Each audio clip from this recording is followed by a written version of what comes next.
Pasha Paroh, thank you for tuning. Don't be fooled by the fake altruism. Top 5 reasons business owners grow their LinkedIn following. What every fake Moses don't want you to know. That's what we covering today. I know you sick of it, right? I think a lot of people are sick of it. So let's go over what the problem really is, and then we'll talk about some solutions, because it's 2025. Time to get rid of the job. You know what I mean? This fake shit gotta go. All right. So give me one moment here. Let me do this right here. Appreciate y'all patience. So for those that don't know, I'm Pasha Paroh. All right. American brand evoker, critical solutions expert. Cause I ain't faking shit. So now here's the thing. Cause I'll tell you what it did ruin. It ruined Alignable. Like Alignable, LinkedIn. I know that guy, the owner. You know, I sent him a link, and I know Steve Bartlett when connect whatever they conversated about me and messed up my little LinkedIn juice, whatever, right? But he needs to pay attention to this, because it really messed up Alignable, and this is the same thing that's happening now here. And I ain't gonna say that like now here, like, oh, it just started happening because Pasha came to LinkedIn, you know, in 2024 for serious, like for real. But because I had LinkedIn, but I never fooled with LinkedIn, because to me, LinkedIn was like, hold on. LinkedIn was like, how do I describe LinkedIn? LinkedIn for me at the time, like over like 2023 back, LinkedIn, I didn't really know a lot about it. I was more comfortable, let's say, with Facebook. I didn't really rock with Instagram, but I had all of these. So I would drop stuff on there, but I never really like did anything more than take the post I made on Facebook and drop it on LinkedIn and drop it on Instagram. I got on Alignable, but this right here is what ruined Alignable's total experience. And the sad part is people are disgusted, but they don't voice their disgustedness. They actually just take it out on the people who remain real and true, and then that causes a class war on the platform itself, because you have real versus fake, and it creates a whole toxic environment. We're going to talk about that today. Here's the easy measure, right? It's very easy, because you got these people on these platforms talking about, oh no, I'm not here to sell anything. No, not me. Okay. And then there's people out there that don't think, and they believe it. They buy it. They go, oh no, they're not here to sell anything. Did you just put a pitch in the comments? Matter of fact, that's what I meant to do. Get my trusty etymology dictionary here, right? Oh no, did you just put a pitch? Did you just pitch something? Did you just say you do something besides talk? Nobody wants to know that you do anything more than just talk or post, right? It creates a very toxic situation for anybody who has any marbles, right? So here's the easy measure for these people. Give them this test. If they got a DM right now, someone inbox them right now and say, hey, I see you're doing such and such. You're a business coach. You're selling whatever, and I'm looking for that in the market. I'd like to see what your products are. Do you have that? What I'm looking for. If they don't tell you, oh no, I'm not here to sell anything, And just because you asked me on this platform, I will never sell to you ever. Now, if that's not the response you get, then you know they full of shit. If they go, oh, you know what? Yeah, I am. And I'm glad you reached out. Look, tell you what, let's schedule a meeting, or what's your email address, or what. If any of that comes out of their mouth, they full of shit. Now, here's where it's a fork in the road, because Pasha. Pasha gonna keep it 1,100% with you. We don't know what we don't know. And see, this is why people don't, this is why the people who don't rock with Pasha, they don't get it, because Pasha's true. Right? And you can be fake around Pasha. You can be fake to Pasha, but you're not gonna like how you feel. And that's the most important thing about any experience. They're not gonna remember how much value you gave them. They're not gonna remember how much whatever you did for them. They're only gonna remember how you made them feel. And if the fake people come around you and you make them feel fake, oh my God, you don't go with Pasha. He sucks. He's this, he's that, he's everything, because they didn't realize who they were. But here's the fork in the road. I can't even say that.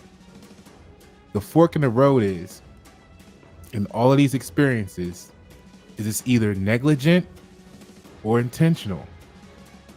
So we don't know what we don't know. So I can't tell you for sure that what they're doing is fake, but the action is fake.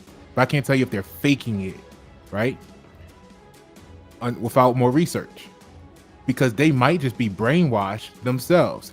See, what's going on is that you go out into the streets now, and there's a disdain in the streets for introducing yourself to people, right? Social distancing is a thing. It wasn't just a time period. It wasn't just a medical response. It's a weaponization in observation, right? So that has carried on, and it's ongoing.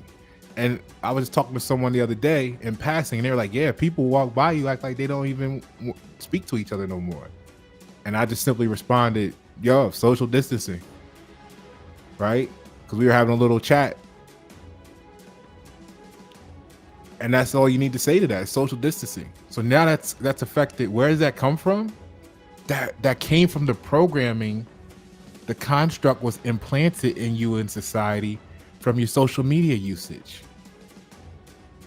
Those people who are on Facebook scared to voice their opinion because they don't want to get blocked or go on Facebook timeout. The people on LinkedIn who got people tell them, hey, you can't tell me what you do in life because that's wrong. That's immoral. And the same with, Alignable, right? So the social media interactions brainwash people to the point where they believe that's the way they should be, period. Then they go out into the streets and they become the same thing, right? So here, I normally take a picture and put it on the screen, but I'm just gonna read it. So pitch one is to throw, right?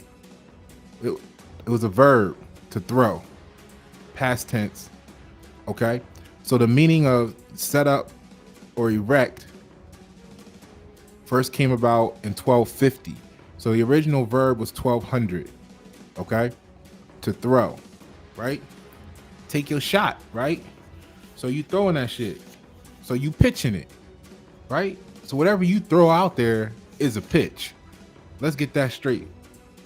Now, pitch number two is a sticky substance, like tar pitch, all right? And we ain't gonna harp on that too long. I just want you guys to see that whatever you put out there, whatever you throw out there is your pitch. This is where you get creative at. This is where you can be straight to the point and direct. Hey, look, buy one, get one free on sale today. Boom, holla at me. Or you can get creative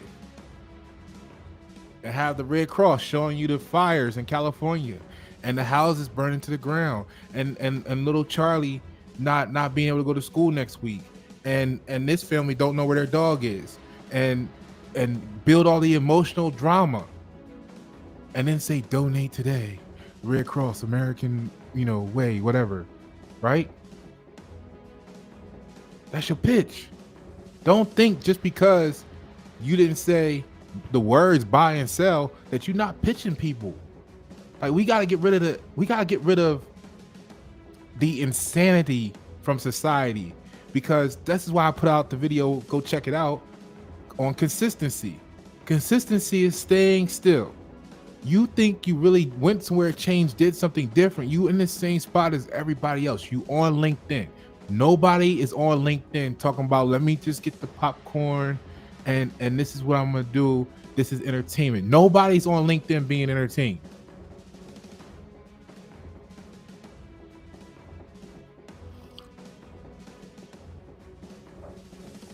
Now, I'm not saying you don't get on the platform and find something entertaining, right? But the etymology of the word entertain is to support.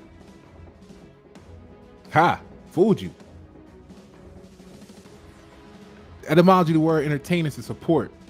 And when I put on the post, hey, the word connect, because everybody want to get their connection number up. The word connect means join together, but you guys aren't taking time to actually join together on anything.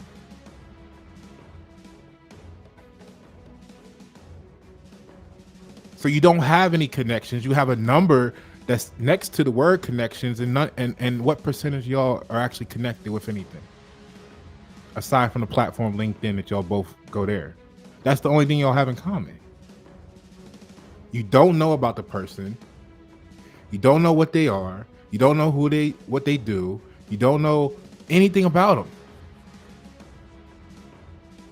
So if you don't know anything about them, then you don't know about their product. You don't know about the quality. You don't know about what made them do it in life. You don't know, do they do it by themselves? Do they have a team? You don't know if it takes 1 week, 6 years. You don't know nothing, so you can't refer anybody to them. So what the fuck are you doing? You don't know them. You don't know their product. And then they want you to believe, oh, don't talk about what you do. Don't pitch. Don't say nothing. So now here's the drama. Now you got everybody up here trying to copy the same information, because there's only 10 books, right? The word authority means the book or the quote that settles the question. So you got 10 books in your industry that tells everybody in the whole world how to do everything you do. And you up here trying to copy and paste out of the same book that the other 54,000 people in your city, not even in your state, in your city, that do the same thing that you do, is copying the same information, posting it, trying to appear to be the authority, because ignorant people, just by definition only, not the emotional sense, but ignorant people don't know that the word authority is the book or the quote that settles the question. You are no greater than any book I can go get, right, and research myself, when you're not doing something that has creativity to it.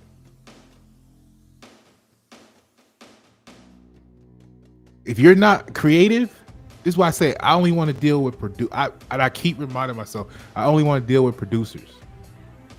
Those who produce something. Because you might know the basics of welding, or you might know the basic techniques of painting, but then you go into this creative world of your own, and that's where you produce. See, all this other stuff, they got 10 books. They reading the same 10 books. It's nothing new. It's nothing, you know what I mean? And they don't realize it. Okay, so that's the problem. Now, for these people, this is what I want everybody to do. The next time someone gives you the I holier than thou, don't, say, hey, man, I was just going to ask you, could I order your service? No, you know what? Don't even, because then now you lying. But what I'm saying is, just know that if you had DM'd them about the product or service, what are the odds that they're going to tell you, like I said in the beginning, look, never ask me to sell you anything on LinkedIn. How dare you? And just because you did, I will never sell to you in life. Be gone. Now, if they're not giving you the vibe that that's the response you would get from them, then something ain't right. Something ain't right. And we gotta get rid of the something ain't right because it's creating a toxic workplace. Now I'm gonna go ahead and we're gonna get through this and we're gonna break this all down and we're gonna be going. All right. So here's what we dealing with. Let me show you what this looks like. Let me show you what this looks like. Right. Now, keep in mind, a lot of people get this twisted. I'm not really about, I don't talk about people.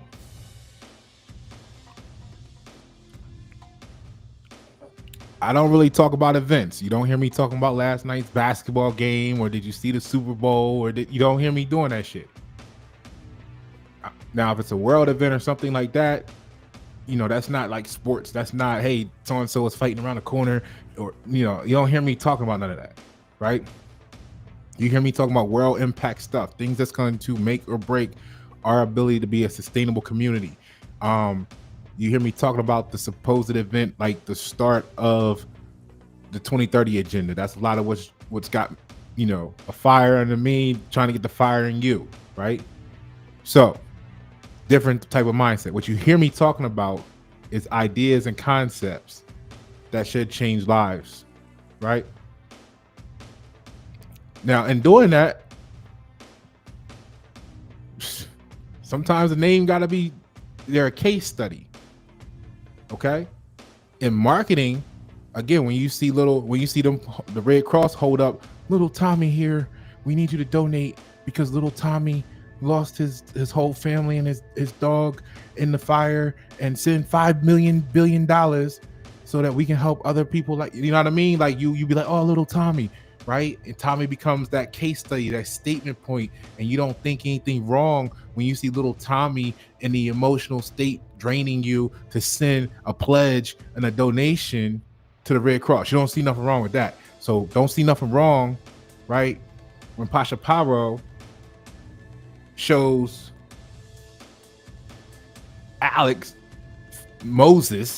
fake Moses in this example, because we want to invest, we want you to donate into the reality, into the truth of the future.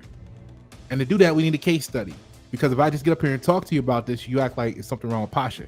But if I can show you an example and different examples of what this looks like, then you start to see for yourself, like, oh, maybe Pasha's not crazy. I'm starting to, that happened to me. And you get the same thing you get when you saw little Tommy on the screen for the Red Cross. So, first of all, let's go into what I do.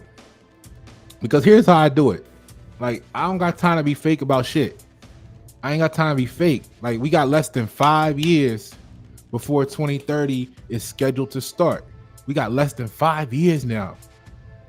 And for those that don't know what 2030 is, you probably heard the quote. It's very simple. The quote goes like this: you will own nothing. Okay, for those, I know I got some people watching me from around the world.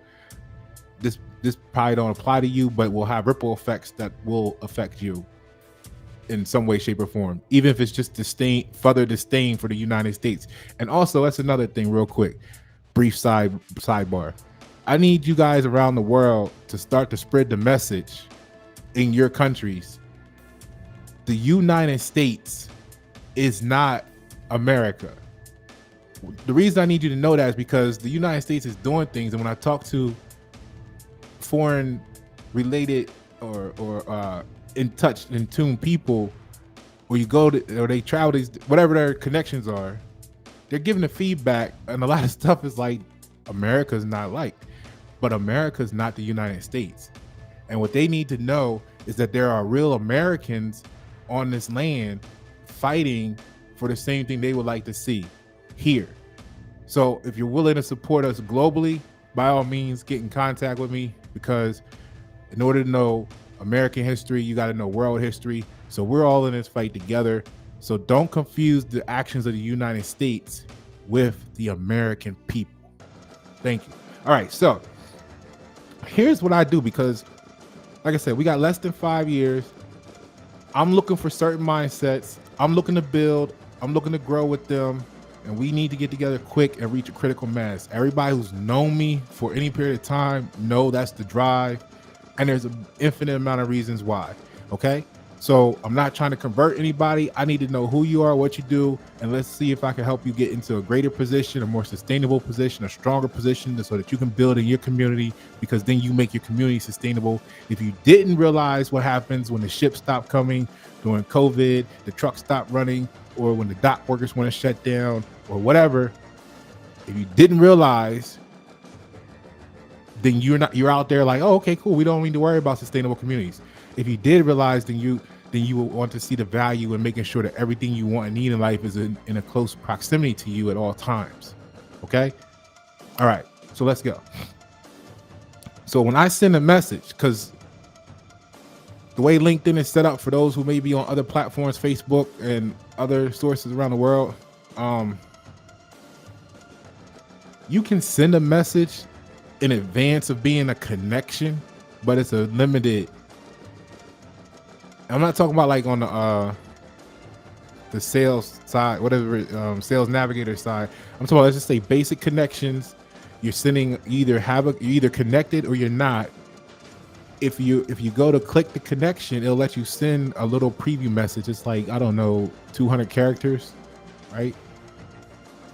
So you have to wait until they accept your connection before you can send like any type of detail, right? So if it's someone who's, whatever reason I want to explore, I send a connection, and then as soon as they accept it, I send some form. This is the current iteration of the message that I send. Feel free to look at how I'm sending my message, and if this helps you, take notes and develop your own. And I'll morph this as time moves forward and things change and whatever, right? But this is kind of where I go. So I copied the message and sent it to myself for the screenshot, because I didn't know how to not share everything. So I just did this. That's why it says to Pasha at 6:20 p.m. because I did a copy and paste real quick to show to myself. So normally it would start off at the top with, hey, who's ever name, right? I'm looking to, and then there's a section here where right before here I could say, I like to do research on people. Some people have information about themselves out in the world. Some people are not publicized for whatever reason. Either they haven't done anything, or they just don't share it, so you don't have much information. Maybe they don't have a website. Maybe they're not showing up on a Google Knowledge panel. Maybe they whatever reason, right? They're whatever. But for the people who do have websites or other information, other documented sources about them that you can explore who they are, I research. And this is where I would be like, hey, cool, this, that, blah, blah, blah, blah, blah, blah, blah, right? And then I'll go into, I'm looking to learn about you and your network with the intentions of building sustainable communities. Right there, look, I want to build with you. But before I can build with you, I got to know who you are.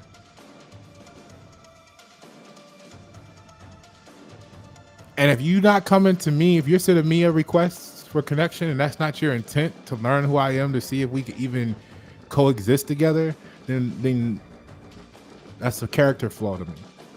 It's a trust issue.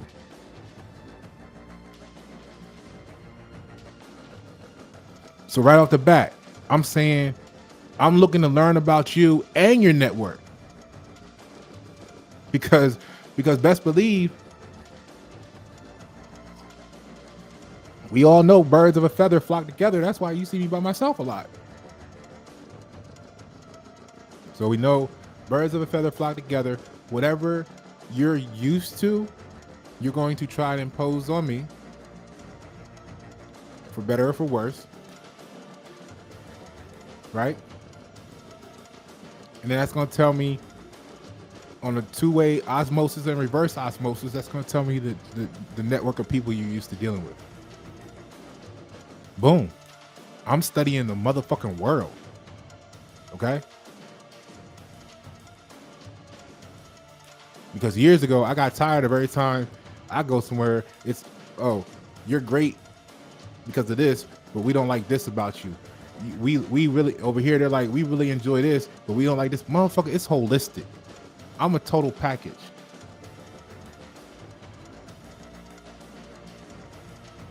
the reason, part of the reason why I'm so good at on a next level production of being the future of logos and stuff is because I read tarot cards in the past.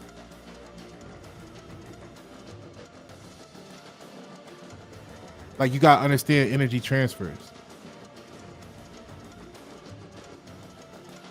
Or, so stop hating on people about you don't like this about them, because chances are that what you don't like about them is part of what makes them so great about what you do like about them.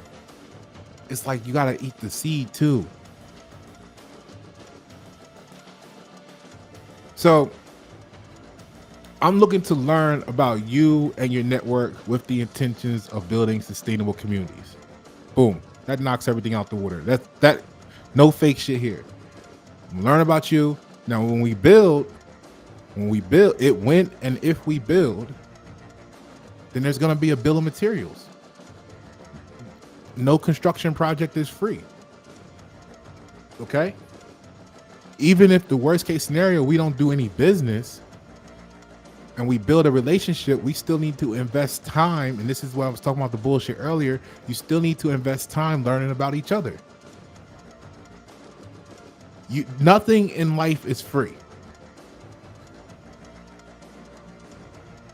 So the people sitting here thinking that you're asking them to charge them for something, they don't understand that it's a cost. Just to associate is a cost of life. You're investing time in them.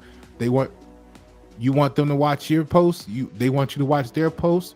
You want your friend to come over. They want you to come over. Whatever the case may be, you're investing in each other. Something. So throw the fucking bullshit out the window of this is like some sort of free shit. If you spent the hour on LinkedIn, that wasn't free. How much are you worth an hour? Okay, you're worth that much. And then how much could you have produced in value if you spent the hour doing what you do? So if you're worth $500 an hour, but you could have closed 2 deals in that hour for $10,000 each, then you just really cost yourself potentially $2,500 or $20,000, $20,500. You got to know that's the cost. See, people don't get it, right? They want you to be outside. They're like, why we ain't seen Pasha? Man, he don't be outside. He don't be nice. He was in his apartment all day long doing what? Producing value. Attempting to produce value. Learning how to increase the value.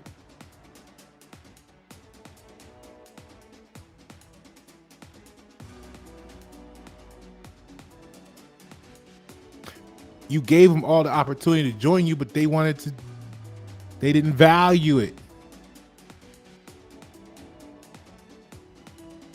Right? So, now, the next part say, we have less than 5 years until scheduled agenda 2030. Quoted as, you will own nothing and be happy. So yeah, we need to get together. I'm looking to build with as many people as possible. Why? Because they trying to agenda 2030 us. If among other things. So I need to learn about you. What side you on? Where you at right now? What are you trying to get over? What's your current goals and challenges? Who you rocking with? I need to know all of that stuff. What have you tried already? What do you see as problems? Like, I go in, and anybody that has experienced it with me can tell you the same thing.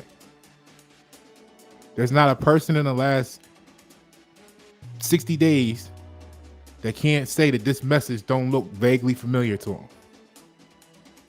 That's new to whatever you want to call it, the page, the platform, whatever, profile. It's modified in some cases, and sometimes it's not. If I'm in a hurry trying to do 20 people, then yeah, you might get the basic form and we'll talk if you want to talk. Interesting people, I dive in. They got more detail, but this looks very familiar. Now, that's the hey. I need to learn about you and your network. It's the why. They fucking trying to take over the world. Do you want to help me? Do you want me to help you? Oh, you good? You don't give a fuck about nobody else? Okay, cool. So I have a YT with many verticals of various depths, including Greenbelt experience and an official 34 100 score. I'm happy to help. Just giving you some high-level overview about the value associated with what preceded in the conversation. Boom. Now I'm right into, now I started with, I want to learn about you. So now how am I going to do that? Because people be talking about that shit all the time. Like, hey, let's get to know each other. And they never talk to you anymore because they were never true with that when they said they wanted to connect with you. No, I'm absolute. Right away, let's have a discovery brief via Zoom, learn about each other, and identify your brand's entitlements for ROI justifications. Like, I don't got time for games.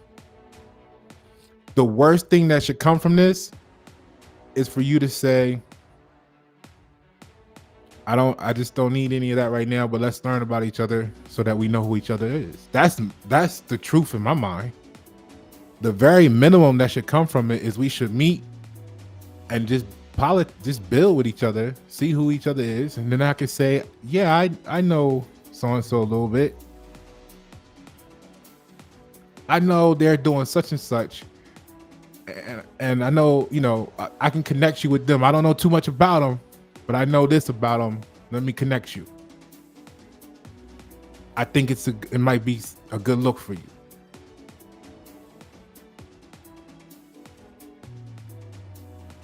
Because on a Lineable, they got this thing. They be like, hey, I want to make you part of my referral network. Like I said, how you gonna put me in a referral network and you don't know shit about me and don't want to share shit about yourself? How are we supposed to refer people to each other for either just a relationship, not like, intimate or anything, but business relationship, connection, or product, if we don't know shit about each other?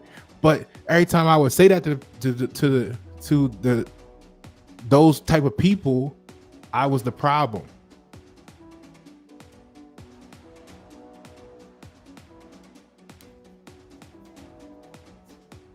And then that makes you want to, it makes you want to get rid of the problem.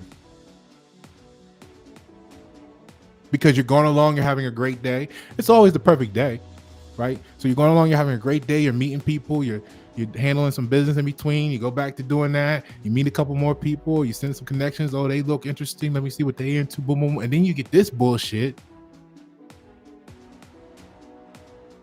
And it makes you for a moment question everybody else on the platform, right? Because if other people on the platform, I'll get to that in a moment, and they accept this, then what the fuck are they doing?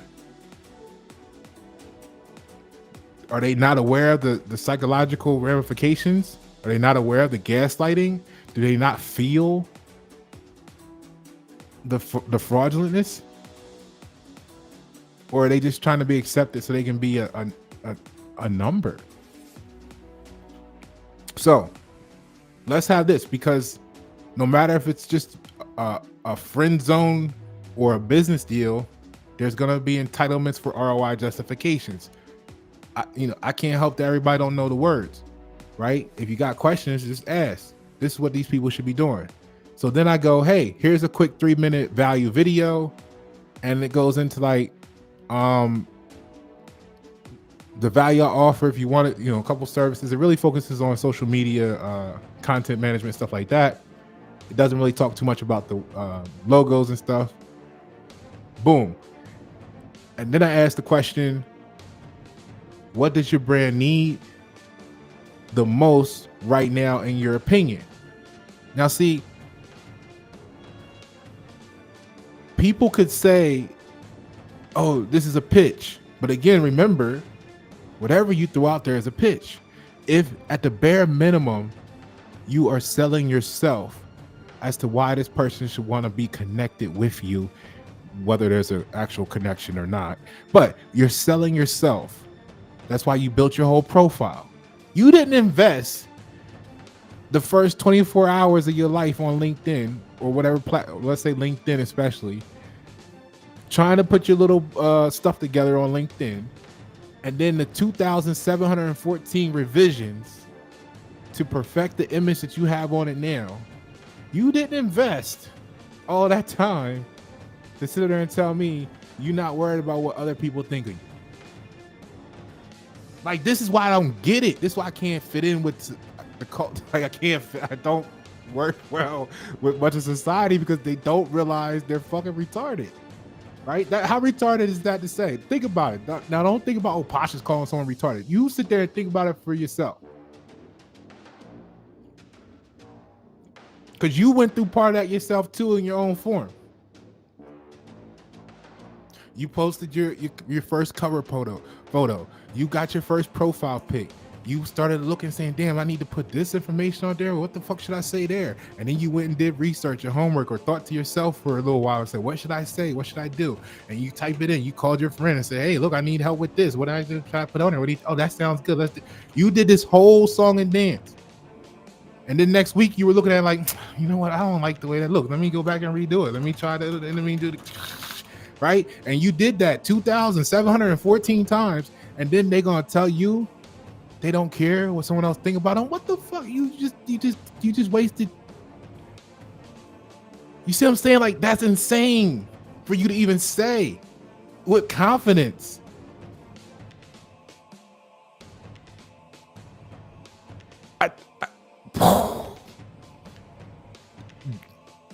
You go into the trust issue bucket because I can't trust nothing you say after that. If you do all that and you tell me, yeah, but I don't care what people think about me. I don't give a fuck. I'm not trusting nothing you say after that.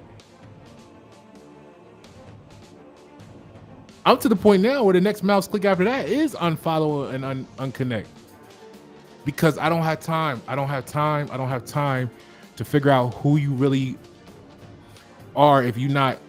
It's one thing to just be fake, like, and somebody got to find out you fake, right? It's another thing just to be crazy, because that's crazy right there. Nah, I don't care, man. I don't care what people think about me. Give a fuck. I can go get this $10,000 watch. Oh man, that shit high. Why you getting that, man? Because they gonna go crazy when they see this shit. They gonna go crazy. Oh, okay. They gonna go. Oh, okay, I got you. You don't give a fuck though what people think. Nah, I don't give a fuck what people think about me, man. This $10,000 watch though, they gonna love this shit.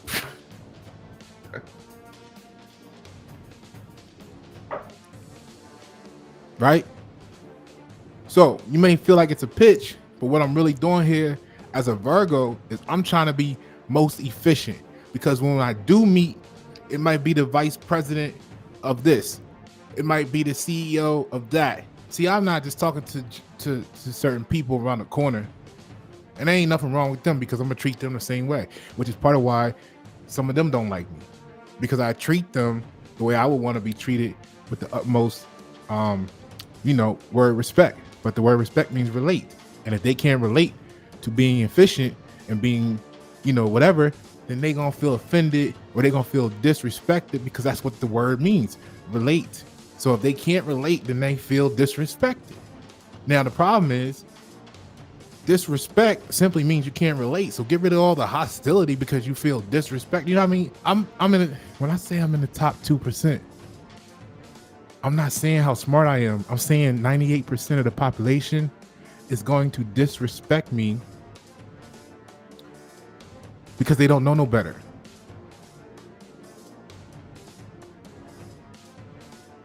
Let's revisit that. The word respect means to relate.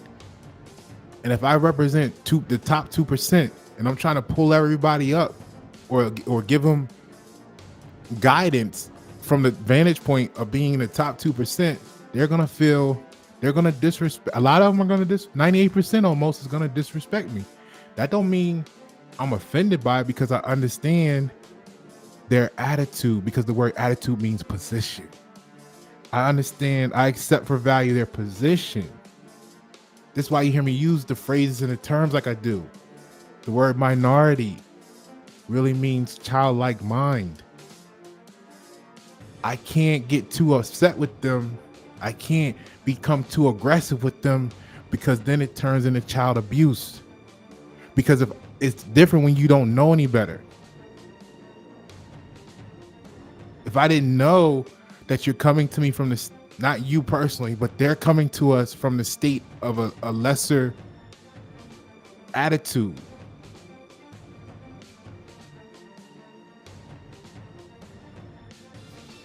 I'm not here to force you. I'm not here to kidnap you. That's not leadership. Leadership is not kidnapping. Leadership is guidance.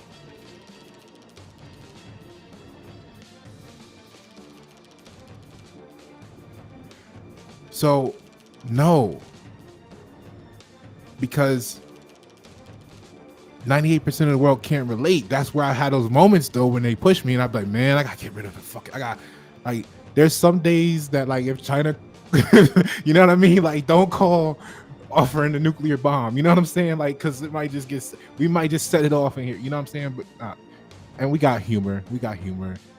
And there's a little bit of truth in every humor. But I know a lot of you guys had those days, like, where you would just, you have days where you would wind up on the news if you weren't this much more, if you were this much less in control of yourself, right? And this is what we're trying to resolve, because there's really no point for that to happen in society of what's supposed to be adults. I guess this is part of what's blowing my mind, because I remember being a little Perry Mason kid, right? And I was looking at the adults handling my case and presenting my cases to them, like why I should be able to go outside or why I should be able to get these sneakers. And I was breaking down the ROI justifications that, like, whatever. And in my own way back then. And I was just like, I always thought adults had I don't know what I was thinking. I thought adults' minds grew, right? So I was that's like, fuck, I'm going through therapy myself right now. This is like cutting edge shit. Because when I was little, I used to think the way I thought, which, but I was the kid in an advanced gifted program studying Greek mythology and analogies in 3rd grade. Got one trip to the National Science Olympiad competition and got 3 top 10 finishes, highest one 3rd place. So I know, talking to other 3rd graders, I was different. You know what I'm saying? But the people that grew up with me, they kind of, we appreciated each other. We knew our strengths and weaknesses. Our team was Voltron because the pieces fit together a certain way. Then when you go out into the world, you don't have that reinforced connection, and then you go into a world of people who don't know that they should care, right? Period. Not just about you, but in general. Right? And this is why there's no real connections. Okay? But so my point of matter was, I knew I was different, right? But I always thought the adult minds like grew somehow, like, right? I don't know how to, this is like one of the few things that I came across. I'm like, I don't even know how to fucking explain it. I really thought that our minds grew. So part of my looking at, like, mother at like 8 saying, how can you not understand this? I was thinking that her mind grew, and it was like supposed to be, if I'm here, then she should be boom, right? I didn't realize until I got, like, recently in life, like I said, I'm talking to grown adults and gotta be careful because it'd be child abuse. Okay. So we gotta get rid of this shit because it's a lot of damage caused, right?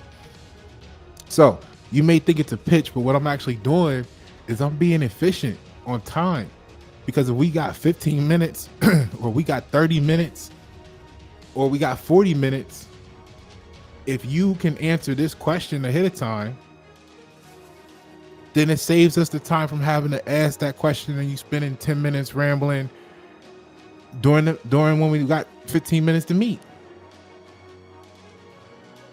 Hey, look, I'm looking to learn about you, your network, with the intentions of building sustainable communities.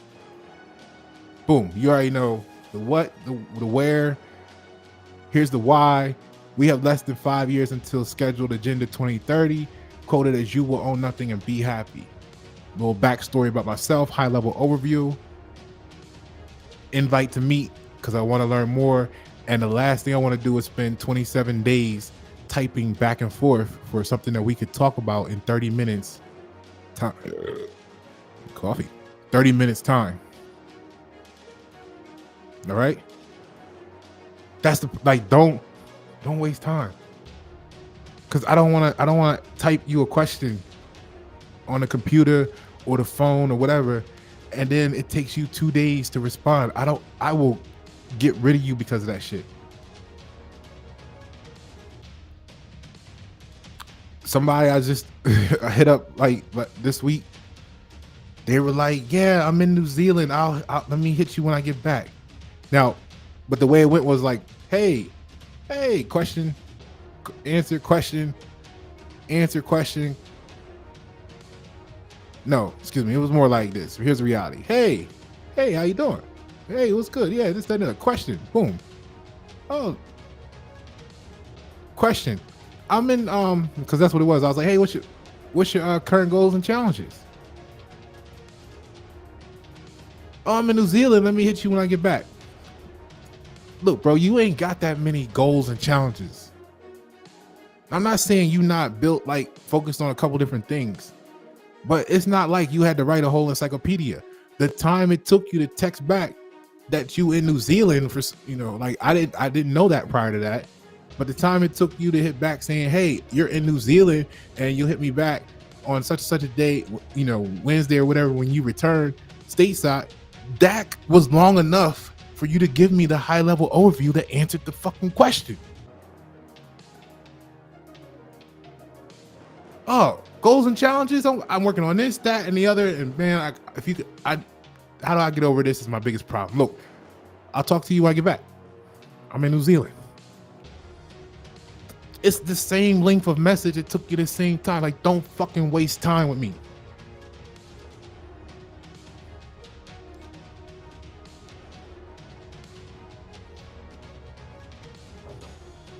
Like, you're in New Zealand. That's what you're trying to showcase to me. You're not super busy, because if you were super busy, you wouldn't have replied to me at all for the last two. We just had a semi conversation starting. Like, don't be fraudulent. Don't be fraudulent. What that really is, that's something else you were trying to avoid for whatever reason. Just tell me the reason why you were trying to avoid it. All right. So yeah, so we're pitching. Everything's a pitch. I'm telling you what it is. I'm looking to learn about you. Right? Here's why. We're under attack. We're in danger. Do you want to join the fight, basically? And what do scared people do? No, don't involve me in the fight. Now see, in a war, there's many different ways to fight the war. Not everybody is on the front lines holding the machine gun. Some people are in airplanes carrying cargo. Some people are medics. Some people are in airplanes with bullets and bombs. Some people are in boats. Some people are across seas reading radar signals. Like, there is so many different opportunities to support the war, but you just running. Now, if you run from the front line and go grab the medic helmet because you're more comfortable being a medic, okay, we're not trying to convert you. Find what you're good at. Let's agree on a destination and let's get to it. But some people are just running. And then they tell you, I'm okay. No, you're not. You're not okay. And you won't be okay if we don't win. So, call it a pitch, call it whatever you want, but you get the message when Pasha send it. Now, if you need any of this to help you become stronger, then you already know to start thinking about that. And that makes our conversation in the 15 or 30-minute window be much more efficient, because I want to spend as much time learning about you. Here's the other flaw. I want to learn about you. So guess what? If you a car salesman, that means I need you to tell me that you sell cars, motherfucker. Because that's part of who you are. Like, how retarded is that part of the world? I don't get it. How am I going to learn about you if you don't tell me who you are?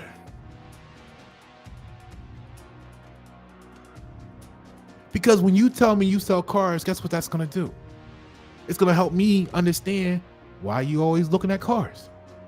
It's going to help me to understand you may have you may be more interested in rims and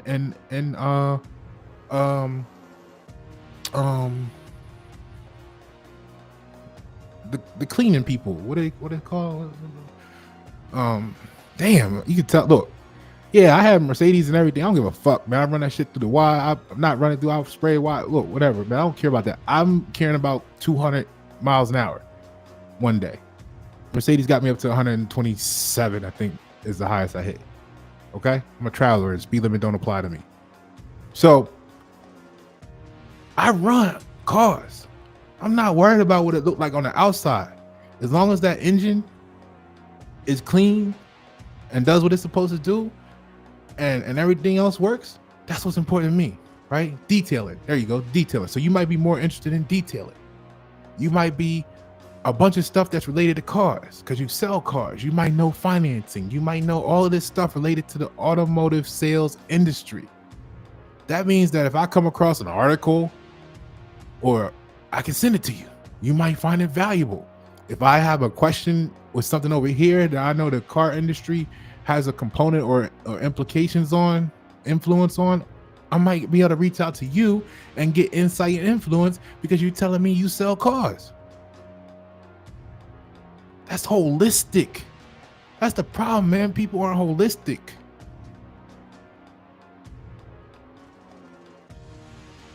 Like, I need to know that you sell cars. I need to know that you're a financial insurance person. Tell me you do nails, because then I know you're going to come tell me everything about the whole city. You know what I'm saying? That's valuable. Because then I could tell you the rumors I need to go run throughout the city about me. And we can part the Red Sea because people are going to avoid you. And that leaves you with the real. We don't need to convert people. My statement is everybody works for me as long as they do them. Right? You just got to know who they are, what they do. Even when they're trying to manipulate you, boom, it works to your advantage. Right? Be the one who lets the person waste 5 years trying to expose you, and all they have is information that you already put out 10 years ago about yourself. Right? That's how you need to run this.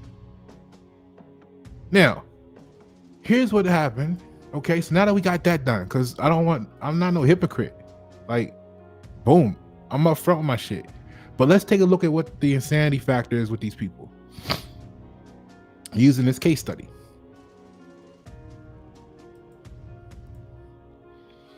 So here's the case study, because this, and I be chilling, man. You know, until people do dumb shit, right? But then when they do dumb shit, I realize this. I realize, oh shit, how many other people in the world are suffering from this insanity? Because see, I'm not offended. I'm not upset by this. I realize this gentleman is dealing with a sickness of the mind, a mental illness. And I offered, I shift when I see this happen, I offer the opportunity to help them heal. But then a lot of times, they're because they sick people like people who support their sickness. Denial is the first stage. You can't take their bliss away, the whole nine. They either want to attack you in some way. And I'm not talking about physically because whatever, I'm talking about in response and verbiage. Maybe even they might try to get physical one day. Who knows? Or they run because you're holding up a mirror that's presenting them in the truth that they don't want to see about themselves. So here's what I'm talking about. You set up this page, right? Because like I said, here I go sit in my thing. Hey, because he wound up liking something, and I was looking like, okay, helping 14,000 entrepreneurs create transformative shifts, build purpose-driven businesses they love. Okay, we're not going to hold him accountable for knowing how to use English. He's got a foreign name. The word love is not a verb. It's a noun. Most people don't know that stateside anyway. We're not going to penalize him too much. He's calling himself Moses, probably because he's got the MOIS on his name, and or he has a slight following. Okay, cool. And provide access to funding. Now, one thing, the financial world and me, we don't really get along too like excellent, because I'm just learning about that situation, that it seems like anything that there's fiat involved, they're not allowed to be themselves. And because they're not allowed to be themselves, they're going to hate you for being yourself and hate being around you and wanting them to be themselves because anyway. But so I did my whole little join, right? He responds like this, the highlighted over here. I'm not here to sell, and by all means, I want to try really hard not to put any tone, no neck jerking for the women, none of that stuff into it. Let's just read the words. I am not here to sell. I am not here to sell or buy anything. If you want to build a relationship, great. If not, good luck in your venture, and please disconnect, with the edit sign. Now, we just went over what I sent. So this first of all, this tells me he can't read. Right? Think about it. I'm looking, I go into this shit with a magnifying glass. Not to impose, but to observe.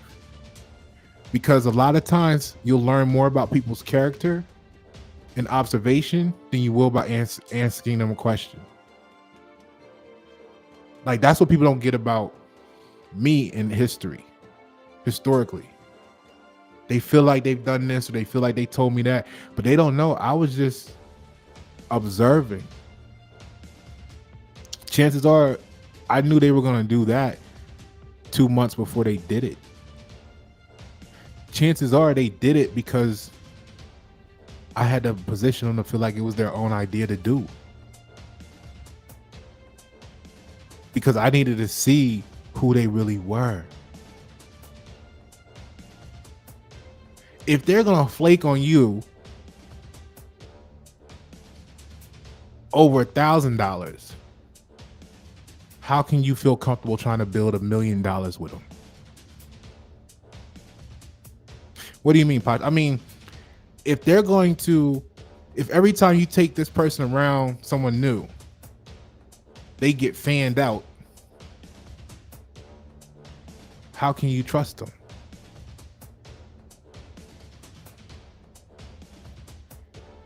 If you are working together and you spent 2 months researching and compiling data and making decisions and building something basically by yourself, because that's what you do. You're the builder. You're the master builder. I'm the master builder. And you tell them the A's and B's and C's. And then if they meet someone else, you introduce them to someone else that you researched as part of something, and then they tell you how excited they are to be learning from this person, the new person, when they didn't tell them anything new that you didn't already tell them over whatever period of time, that means they don't respect what's coming from you. They don't retain it. They can't relate that you gave it to them first. What the fuck do you mean you're learning? It's not new material. And if that's repeats, that means it's something in their mind against you that they have to block. They're blocking out you as a source, right? And if that's the case, you're not going to be an effective. That's not going to be an effective relationship. Now you're dealing with codependency. Now you're dealing with disingenuous codependency. You decide if you want to continue with that, right? So that's what's happening here. I'm not here to buy or sell anything. First of all, okay, so if you want to build a relationship, great. If not, good luck to your event. Motherfucker, schedule the meeting. Motherfucker, reply to the questions I asked that allowed you to share anything about yourself, right? You focus on buy and sell. That means you ain't read. That means you ain't comprehend, because you would have saw there was plenty of opportunity for you to build a relationship if that's what you were really believing that you're here for, right?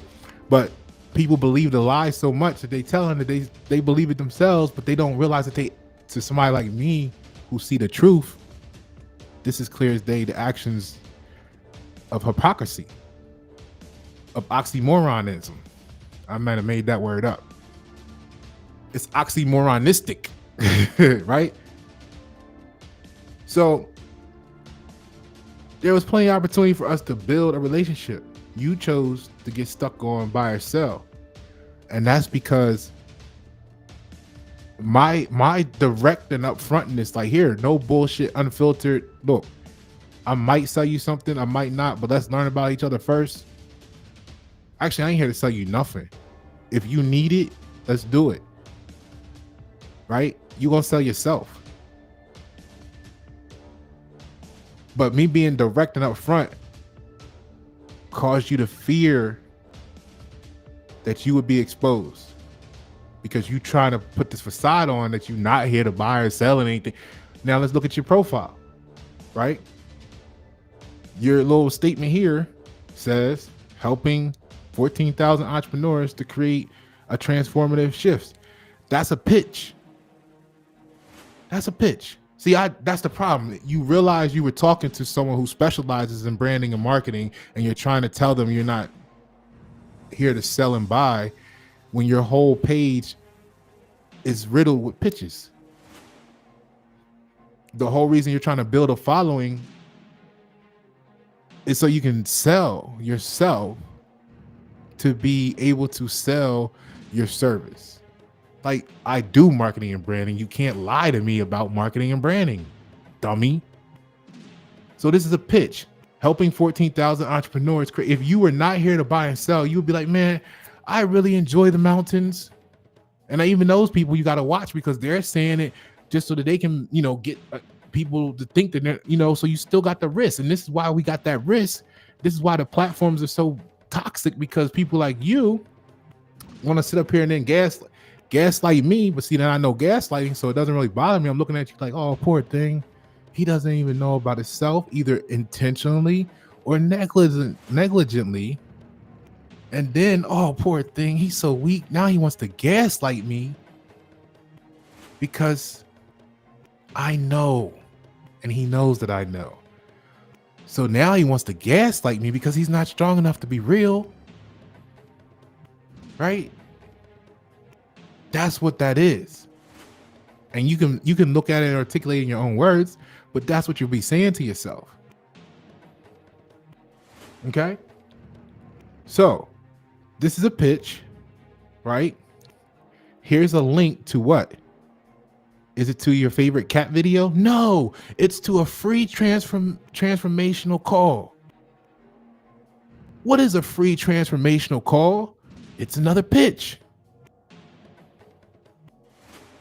Oh, but you're not here to buy or sell anything. No, you're not here to buy. You're here to sell. So say that. Right? I had somebody this week tell me, I just need to be upfront and clear. You won't be getting no dollar, near a dollar out of me. That was like at the beginning of the meeting. We didn't even get started. Okay, cool. Your dollars don't move. They're consistent. Or you have a problem with giving them to me. I don't know if you don't like the way I look, or you can't, say you don't need what I do because it's obvious. But for some reason, you don't want the fiat currency to flow my way. That's cool. Thanks for being upfront. We can work on our relationship. By the end of the conversation, though, they were ready to try and see if they can get the funds from somewhere.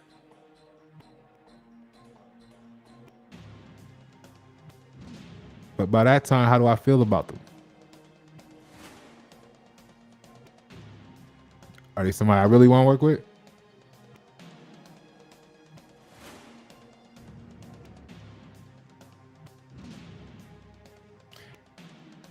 Okay. So, free transformational call. That's a pitch. You're clearly selling something. Create a business that matters. Step into your power. Create a business that matters. You're on Forbes. You're on this. What is Forbes? Forbes is dealing Forbes don't deal with. I don't know. I don't know how I want to say it. It's a business related platform.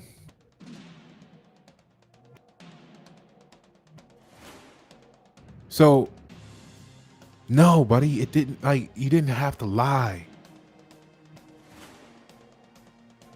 And then when you realized you were talking to someone who could see through the lie, you block me, which is great because I don't want fake people around me.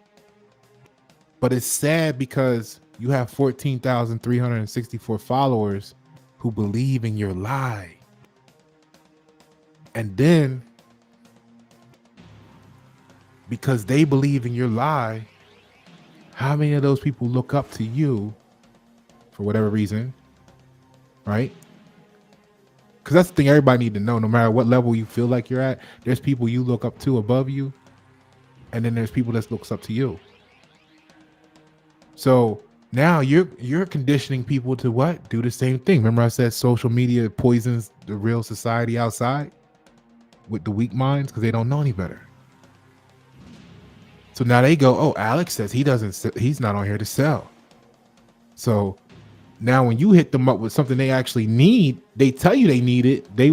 Now they're confronted in themselves in that moment. Like, I need this, but you're pitching me on LinkedIn. Oh my God, how dare you? Motherfucker, you need this shit. And every day that you waste is a day that the community around you suffers because you ain't got what you need to be the best you can be for them to be able to be sustainable, offer you, with you, for you, by you. This is why it's disgusting to me. This is why this is the most disgusting thing I've seen on the internet since I've been on the internet. And I've been online since the year after AOL came out.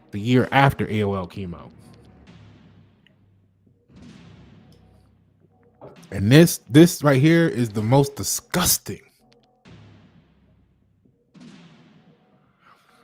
A scammer is more honest than that. Think about it. The scammers hit you up. Yes, saw your profile on YouTube, want to help with your views and following. I'll get you 10 million followers for $12. way more honest than that shit. Like, it's disgusting. But what happens? It sounds so amazing. So let's talk about this shit, right? Because what we're dealing with is we're dealing with psychological impacts, right? It creates the inadequacy and imposter syndrome. Because you're being exposed, the honest people, the people who really like, fuck, I'm on LinkedIn. I want to meet people to network so I can grow my business, or I'm on this alignable platform that sucks, and I want to grow my business, but they're telling me I can't talk about over there. They're like, don't talk about your business. They were even like, you can't put like when I first, I used to, and this is why I actually was a alignable ambassador for 2 years. Like, you get a 2-year term. Like, my term went full term, right? There was a year gap, and then they had somebody else. They brought down one of the paid people from somewhere else to kind of like try their best with Charlotte. But Charlotte's a weird market. Most people don't realize that. Even the baby had an interview where he was like, you don't get support in Charlotte. He said you could do an event, have an event. He's from here, he's born here, whatever, and like 1,000 people show up. He said you can go down to Atlanta, do the same event, or go anywhere else, and you got 10, 20,000 people come out support. It's like that. So anyway, let's not spend too much time on it. But I think a lot of people deal with that in their hometown, in their own way. But this ain't even like my hometown. I've been here like a little bit over 10 years. Those that know me know I'm from the Republic of Delaware. So I'm in the vicinity of Charlotte right now. So I don't even look at cities as like, I'm American. So to me, it's all America. Right? I'm not moved by, this is why I don't understand the west side, east side, city, north, south. Like, I don't get none of that. I never did. When I was back up Delaware, you see me all over the place. I'll be here, I'll be there. I'm moving, I'm a mover and shaker, right? I don't have divides. Okay? Because what we're trying to build is going to take all of us, or at least representation from everywhere, or else it's not going to work. And that's what they're counting on. But anyway, inadequacy and imposter syndrome, right? Because they're sitting up there like, oh no, like I said, they're going to tell you, no, I'm not here to buy or sell. And if you don't know to look and say, wait, the only reason you spent 2 hours putting that article together so that you can be seen as an authority, so that someone can say, hey, I should shop with you later. Right? Again, if you hit them in that DM saying, hey, I see you do this, I want to do business, I want to buy from you, and they don't stop you until you never talk to them again, then they're full of shit. They absolutely put that post together to try to influence you to see them as the one that you should shop with. Like, you are absolutely on here to sell at least. Just say you're not interested in branding or marketing. Don't lie. I can dig that. But now when you tell me you're not on here to buy and sell, I can't trust you. Right? Because you're telling me that something's wrong up here. So I can't trust anything you say after that. So, but for the other people, you're giving them a false belief of what they should be. You see what I'm saying? You're causing them stress and anxiety because they're going to have comparisons with quote unquote seemingly successful peers. It's going to increase their anxiety because they don't know any better. So now they're like, man, well, what am I doing wrong? If they don't have to pitch on here, then I need business right now. You got people starting a business from scratch and they're on LinkedIn or they're on the Alignable trying to get started, and you're telling them don't talk about what they're trying to survive off of. Like, how fucking dumb is that? Like, these people are trying to survive.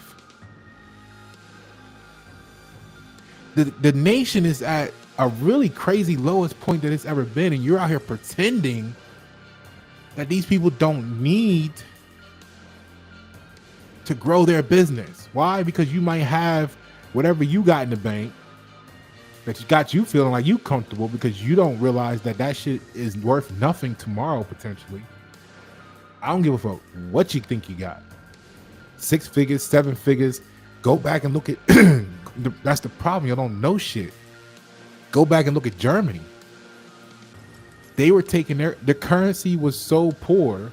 They were taking the currency and putting it in the fireplace because it was better to burn it than to try and buy anything with it to stay warm.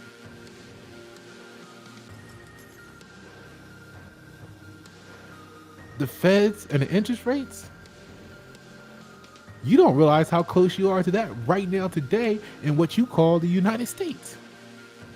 So go ahead out there, keep thinking you so, great.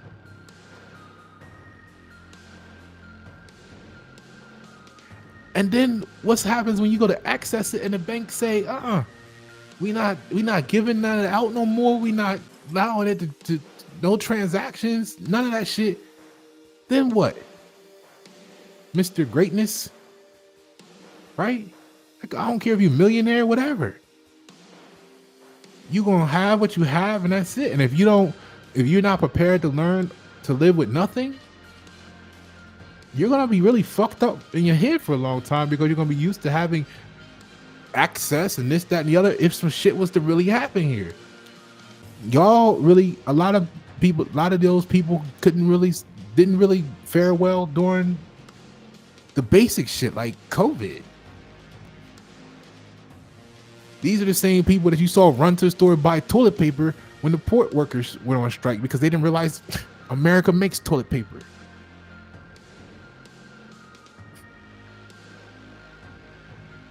Dumb.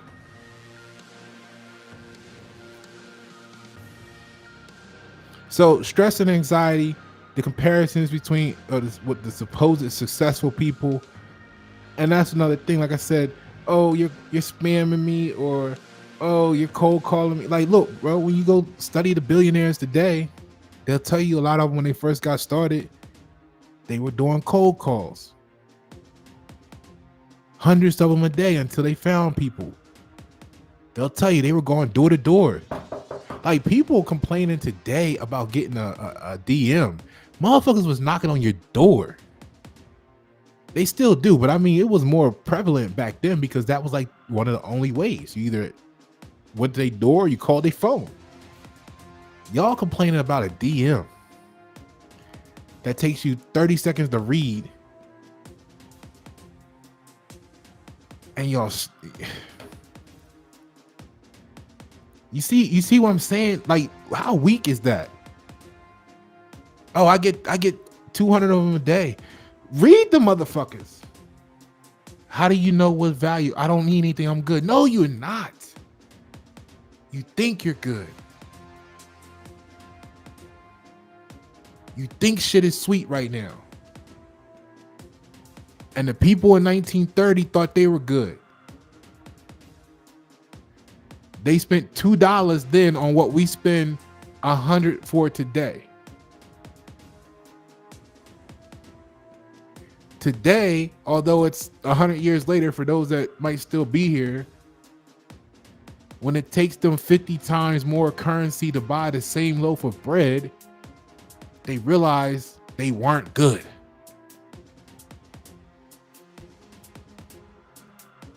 But it took them the 100-year span for it to make sense to them and say, oh shit, I'm not good. Damn it, Pasha tried to tell me that in 1933. In a past life. That past life Pasha. Right? That PLP loan, right? He loaned me that information back in the 1930s, and I didn't know what to do with it.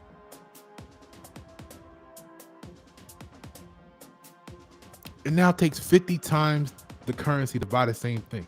And that devaluation of the currency is exponentially increasing in its destruction. At what point does the tipping point race to hyperinflation? See, I look at it like this. Someone asked me about the countries and stuff. week before last. And I said, well, look, what you got to understand is this. They've already had the opportunity to go in and do all this to the other countries. A lot of them because they're older.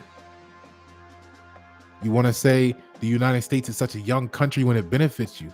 One, it's not we know it's not a country, but you want to say that it's such a young, let's call it what it is, a corporation. When it benefits you to say it's young, it's in its adolescence, right? The other ones, rest of the world is much older as a nation, right? They've had time to go in and destroy those. This is why when you look at some of the countries in Africa or these other countries, their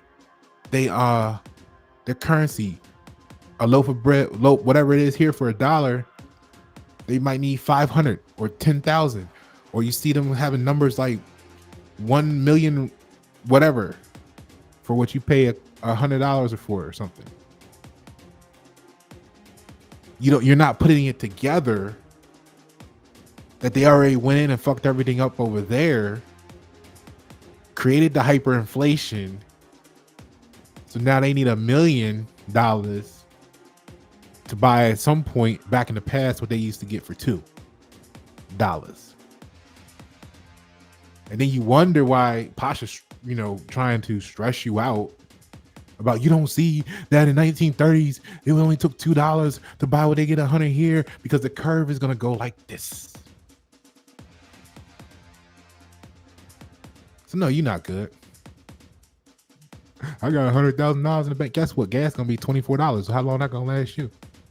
You ain't gonna be going to work soon either. A gallon,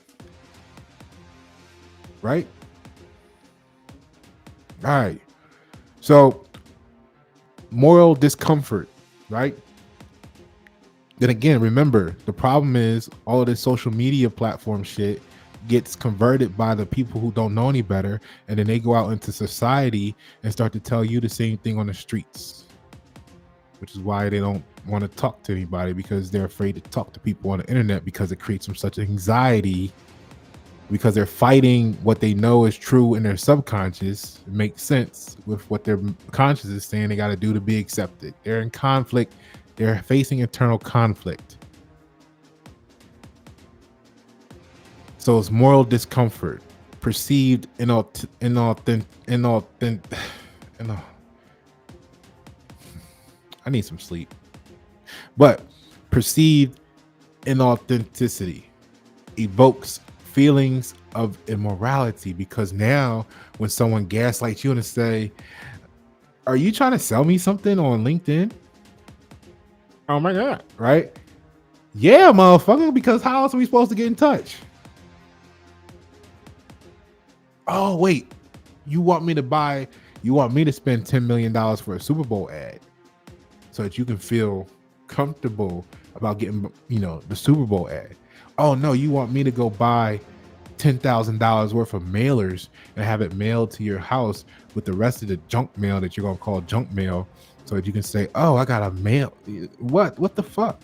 Yeah, we're trying to connect and build, and we're using the $5 billion platform for something other than talking shit and posting cat photos or videos. All right? You're damn right, because that's efficient. This caused reduced engagement. See, the negative feelings lead to disengagement and poor performance of the platform. They don't get this though. They don't get this until all of a sudden people leave a platform. And this is why you see Facebook now telling you they're going to create fake accounts. No, fake, like totally AI, the whole thing. It's going to be a AI person. The AI is going to be emulating a person. I don't even know they're going to tell you that it's AI. And this is why I was warning people, like, don't put your pictures as cartoons and don't be doing all that stuff, because now the human brain is so used to seeing that shit, you can't tell in some cases the realness or the fakeness, because you don't spend so much time seeing people put their cartoon self up that if they give you anything similar enough to what a computer generated version that looks real, you won't hardly notice the difference that it's fake unless you're really critically done a lot with like in that arena to know the difference, right? But then you can't tell either because they got you using filters. So now you're gonna have these photos and these AI videos of people that you're gonna believe is real. Why? Because people aren't fucking with the platforms anymore. Why? Because people like Alex want to be fake Moses, making everybody feel bad, talking about I'm not on here to sell. Motherfucker, we are. And you are too. Stop bullshitting us. So then they leave the platform, or they're on the platform but don't use it. So now Facebook and probably LinkedIn soon too, and Alignable and all the rest of them going to be creating fake AI people that you're going to be not knowing if you're talking to a real person or a computer, because they're going to need to keep the engagement looking like something, because they got advertisers they're trying to sell to, because they're how dumb is it that they got you on a platform talking about you not here to sell, and they selling you and the platform at the same time? That's dumb as y'all dumb as shit, man. Not y'all, but I mean that Alex, they dumb as hell. Those people are dumb as fuck. And this is what the toxicity comes from. So the toxic environment is created because there's an erosion of trust.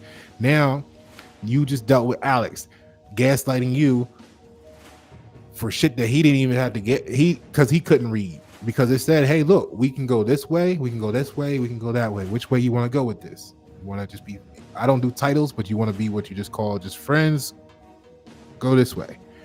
You want to do some business, go this way. You want to maybe refer people to each other, go this way. But it all starts with this red light at this intersection right here. That's the fucking message in the inbox, right? You put the turn signal on, or you go straight. You decide. So because Alex couldn't read, he got mad, and he responded with, I ain't gonna say he got mad.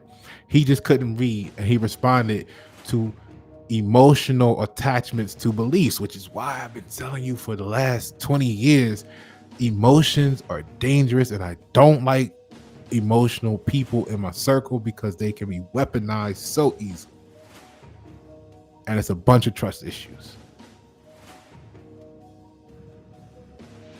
So because he couldn't read, he became emotional, his emotions became weaponized, and then he said what he said, right? Which, wasn't like he said anything insulting. I'm just saying he said what he said, but that put him in a mindset of, oh, Pasha shouldn't have nothing to say after that. Well, y'all know Pasha got some shit to fucking say. So I said what I had to say. Look, hold on, buddy. Let me just, right? And then because he felt offended or disrespected, which means he couldn't relate, right? No harm, no foul. He couldn't relate. How dare Pasha respond to the almighty Moses, right? Didn't you see my name, Moses? Right? I'm Pasha, motherfucker. I snatch souls out of people. That's what Pasha do over in Himalaya and Buddhism time. Right? Moses too. That's why he had to run it. And I don't mean like the Moses. I mean this Moses. Okay? So don't be fake Moses. Talking about you're on here trying to lead the people to where are you trying to lead them to? Because that's a sales pitch. You're offering to guide them somewhere, supposedly. Where to? Where are you taking them to? Your cash register. That's where you're taking them to. You're taking them to your cash register.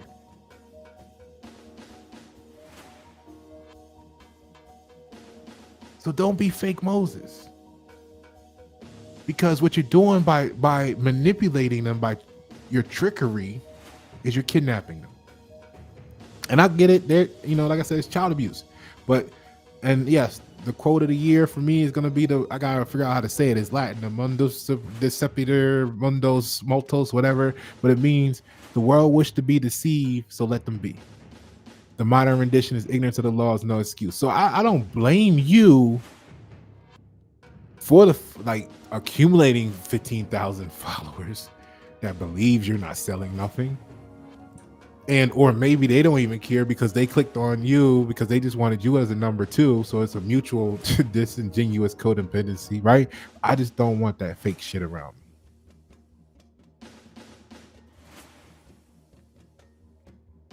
Because it's an erosion of trust, not only for you, the platform, the network, everybody that's involved remotely that's connected to the shit. You're poisoning the whole entire river. Because once they can't feel like they can talk to you, now they're looking at the next person online the same way. Now when somebody comes to them that really has the opportunity to help them in the community, they got this disdain, this lack of trust in them because of what you done to them mentally. You scarred them because they didn't know any better. So that's an erosion of trust. It's inauthenticity undermines meaningful user engagement. Lost trust for the whole platform. So because you on here bullshitting people, some people gonna lose trust for the whole platform. LinkedIn needs to know that. That's what's happening with Alignable. They're struggling. Now they want to charge $10,000 to be on the. No, they don't. I mean, I'm exaggerating the number, but they're struggling now to make ends meet because people aren't supporting it anymore. But this is why, because they're having an internal conflict just from being on the platform because you created this fake monster that's driving everybody fucking crazy, right? They're on, yes, degraded user experience is what it is. Inauthentic content lowers the satisfaction and engagement unless you are blind. Okay, so like I said, you got these people, they're up here trying to copy this post from that person and post it this way themselves in their own words and say this. Like that way you don't go on LinkedIn, you've seen the same content from 27,000 different people you know, people you don't know, all trying to do their version of the same fucking thing. Why? Because they don't have any original ideas, and that way they're trying to get followers, so they're giving you shit that they know you like. They saw this person had 12,000 likes on it, they're going to try and copy it because they want 12,000 likes, so they're copying, this person's copying that person. No innovation is happening. Now we're stuck in innovation stagnation. Now anybody that comes to the platform for a new idea gets banned from the platform because how dare you come with something new? Nobody's copying new. Nobody likes new. Don't you see what we're doing here? We're all copying each other. Now, if you don't support copying, we don't support you. Now, everybody band together and lock arms and block Pasha and all the innovative people from having any success on the platform because, well, that would make us less valuable. Now, wouldn't it? Because we've been repeating the same thing for the last 10 years. And the only way to keep that value up is make sure there's no new innovation happening. To keep everything consistent, which means standing still, stuck in the same spot, quicksand.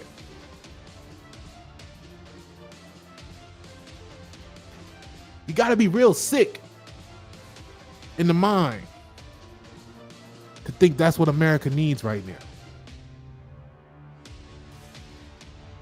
So it's a disrupted community dynamic. Genuine interactions are overshadowed by superficial content from superficial people.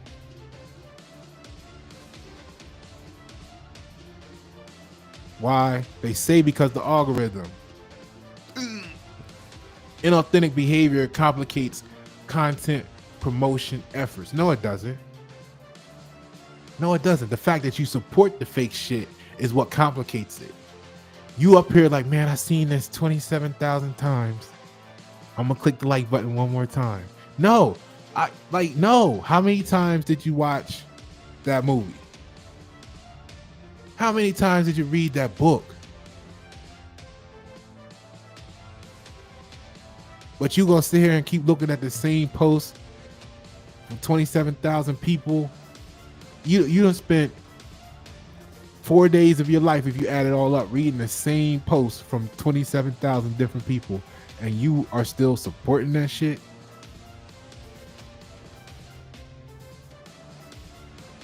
Or you stopped engaging.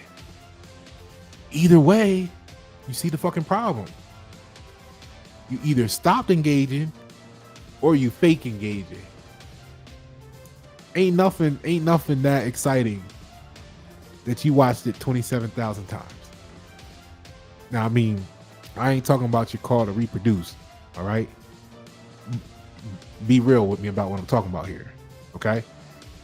What I'm saying is, why the fuck, when is enough enough? When do you tell that person who you know, chances are they know that the first time that video came out was 12 years ago? Why are you sharing this again? The country is Titanicing. Why are you sharing this from 12 years? It's not helping us. Okay? So once you change what you accept for value, the algorithm, plural, will be forced to change with you. You're giving too much power to the computer.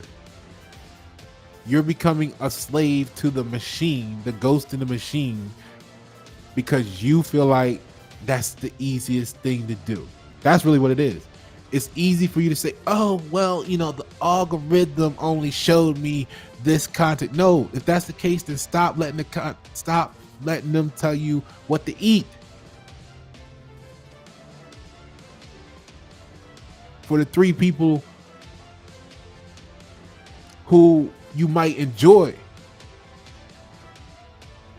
go to their page, go to their profile, go to their content, like it, share it, whatever. This is why I keep my numbers on Facebook and stuff so low. Right now, I have 15 people on Facebook, on my primary Facebook page, because I just deleted like 100 and something. It started for me. I had the first time I did this, and I'll tell you what you need to go look up. You may know about the information, but you may know about it in a different way. The source of it was Dunbar's theory for me, or Dunbar's number, DUNBAR'(S) number, where they did a study that said that the average human being could only really maintain about 150 plus or minus 150 quality relationships. And then I started looking at my life and I was like, you know what? They right. Because when I looked at people who had 5,000 followers, I mean, at the time I might have had like 3,000, almost 3,000. And when I looked at the people that had 5,000 people, you know, maxed out on Facebook, and they put up a post and they had 12 engagements or 5 engagements, I was like, oh, they got 5,000 people and this post ain't nobody interact with. That post only had 2. Yeah, that's not quality relationships. I looked at my shit. I'm like, oh. The first time I did it, I deleted 2,400 people at one time. I sat there one day and just went through and was like, yep, nope, yep, we haven't heard from you, and who knows, nope, and just deleted 2,400 people. I'll never forget. I mean, plus or minus, it was more than 2,400, but the numbers afterwards are fuzzy. It was 2,400 and something. So the rounded off version is 24. I deleted 2,400 people the first time. And then I started to build with what was left. And I was like, wait a minute, these, you know, it's all right. Yep. And go through it again. And I refined down to, I got to 150. And I started to play with that number. Because I'm the type that if I rock with you, most of the time you don't show up on my feed either.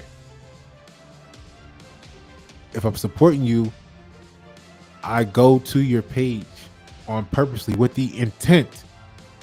See, I have the intention of support. I'm not telling you, well, they didn't feed me. Right? You're going to have to deny me yourself. And then I get rid of you too. Right? But I go to the page and I support. And that worked great. And then, you know, sometimes people have a fake moment. And I'd be like, look, bro, or look, chick, I've been watching, I've been supporting you. You've been real good with being true. I rock with you for a long time. But this right here, this is fake shit, this bullshit. You've liked everything else I told you. You want to, applaud, clap, cheer when I leave these comments on you and support. But then when I want to lift you up and say, hey, look, tighten up right here, or you want to get offended. because someone's telling you something that will be growth. So if you're not growth oriented, now you want to block me. Okay, cool. My work here is done, right? So then I get to the point when, fast forward to the future, like now, I had 100 and something. I deleted all 100 because I felt like we spent some time on my Pasha Paroh page is like 3,000, almost 4,000 people or something. It's the same thing. I can't figure out how to go in and delete them people. Because if I knew how to, I would go in and delete most of them and start over. But I don't want to start the page over. Like, you know what I'm saying? But anyway, I mean, if it comes down to it, it comes down to it. But yeah, so like in the last 4 to 6 weeks, I deleted the last 100, not the last, but I've done this often. Like I'll have this many go down to 0, go down to 10, and slowly build it back up with new people, give them an opportunity for me to learn them, see what they're doing, interact, who knows what develops out of it, and then I delete everybody and start over. I do this periodically, right? So right now I got 15, but that's what I'm saying. Don't be disingenuous with the shit, right? Don't blame the algorithm for what you eating. If you like something, go to the people you support.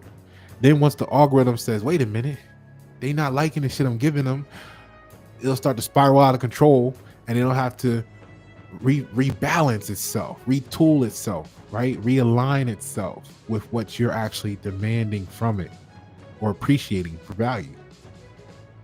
You have the power, but you keep telling the algorithm is more powerful than you. Why?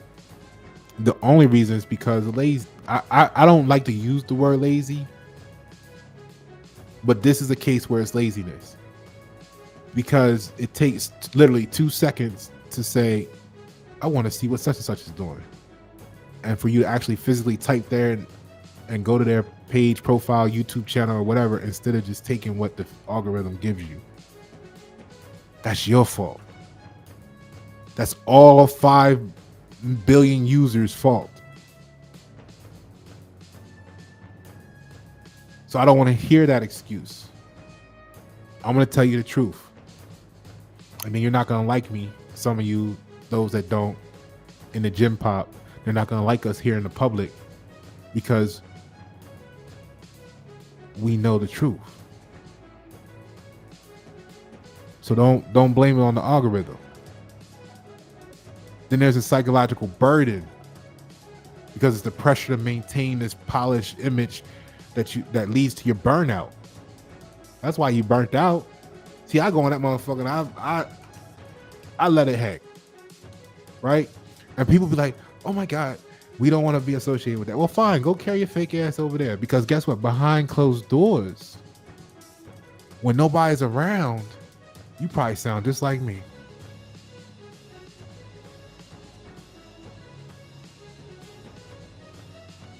But in the pub, I'm like, no, I'm not here to sell anything. Oh my God. What makes you think that? With the menu behind them and shit.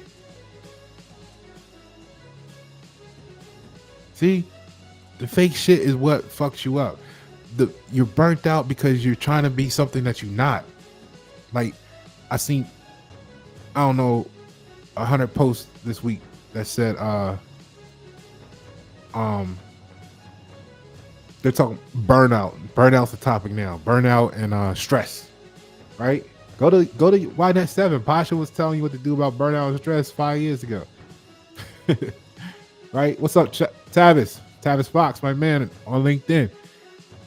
Got the let me think about it emoji, right? Tavis, if you still with us, you know what I mean, tell us what you think about is the most toxic.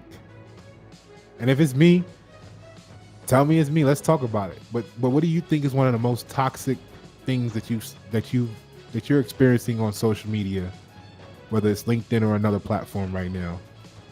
Share that if you don't mind.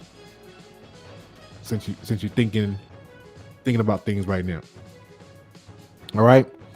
So the pressure to maintain that polished image can lead to burnout because you're putting so much energy into being something that you're not. Days I'm having a bad day, or I ain't gonna say I have bad days. Days I'm not having as good of a day. We all have bad days, right? But for me, it's always the perfect day.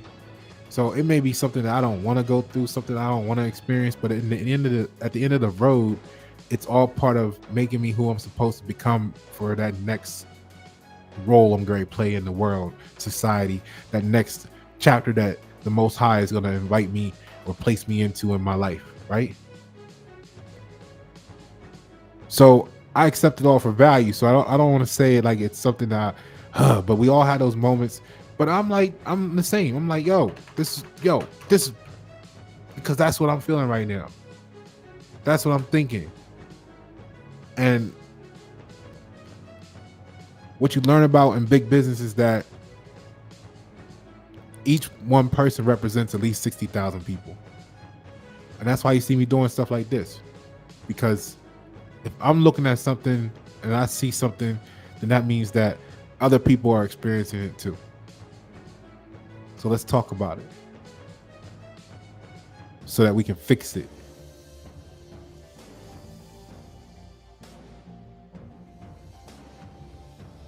Right? So, potential remedies. We got to encourage genuine sharing and supportive community features. I think I covered that with you at the moment during the talk through. We need to get transparent policies, implement guidelines against fake shit. You want to have guidelines for everything else? Have guidelines against being fake. No, because this is going to cost you. It's going to cost the platform to go out there and police that shit. Well, you want to have a platform that says this is what y'all don't do, then go enforce that shit. Stop letting people suffer because y'all being fake about it too. You know you have a business networking. That don't even verbally. It don't even make sense. We have a business networking platform, but don't talk about your business. That is what?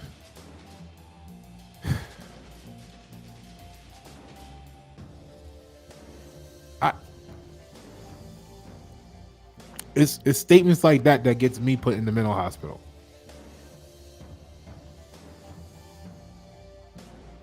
You know what I mean? Just think of it's a business networking platform, but don't talk about your business. So that causes everybody to go on there and pretend to not be talking about their business. And then I'm going on there, I'm talking about my business.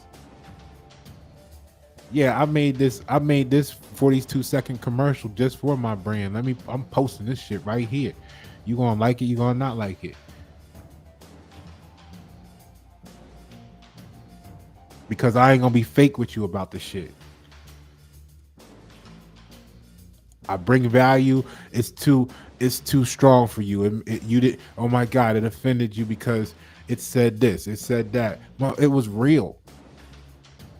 Oh, you don't want the real shit? Okay, cool. Let me give you the commercial. Oh, you don't want the commercial? Then you're gonna get the real shit because Pasha don't fake shit. Which one you want? What you're saying is you're just not for me, so that's cool. You go over there, you go your way, you go do what you do. But know that if I had access to the resources,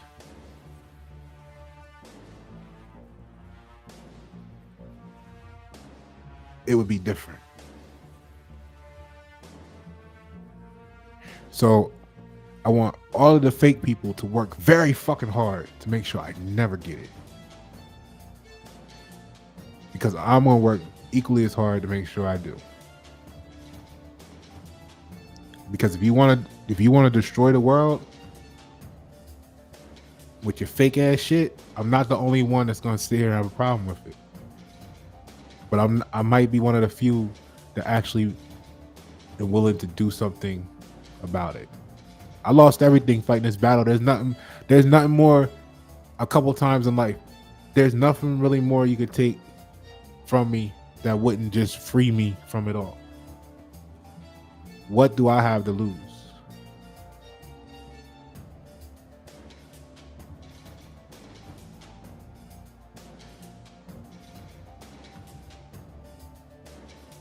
Like, we're building here. We have nothing left. America needs to understand your industry has been taken and sent to other countries. Your knowledge has been hidden from you.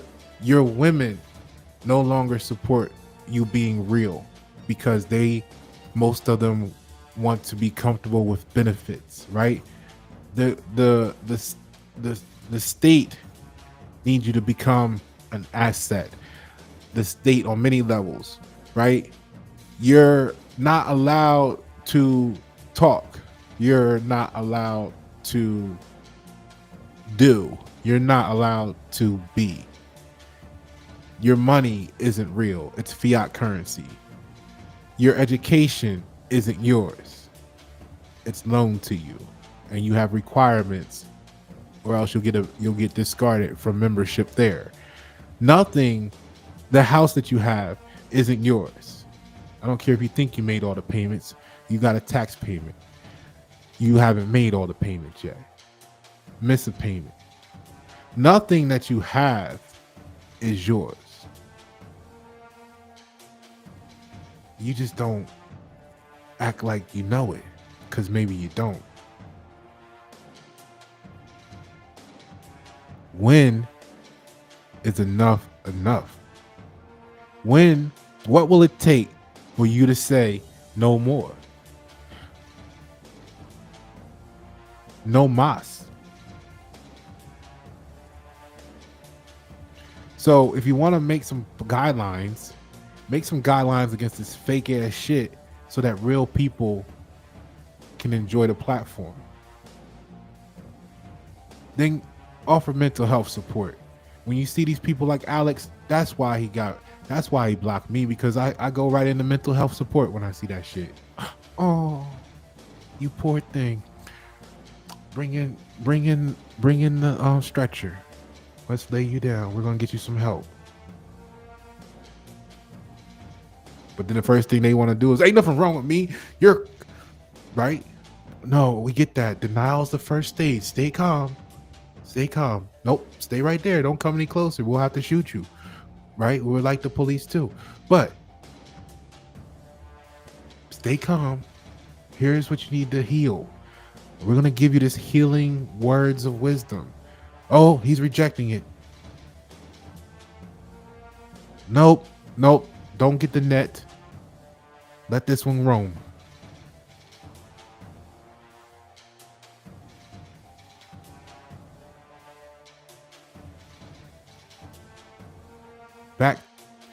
Back to childhood. It's like putting a fish back. It's like you go out, you're fishing, and you sit and you wait, and you get one on the line, and you reel it in, and then you're like, oh, it just doesn't measure up. Nope, can't keep this one. We gotta throw it back.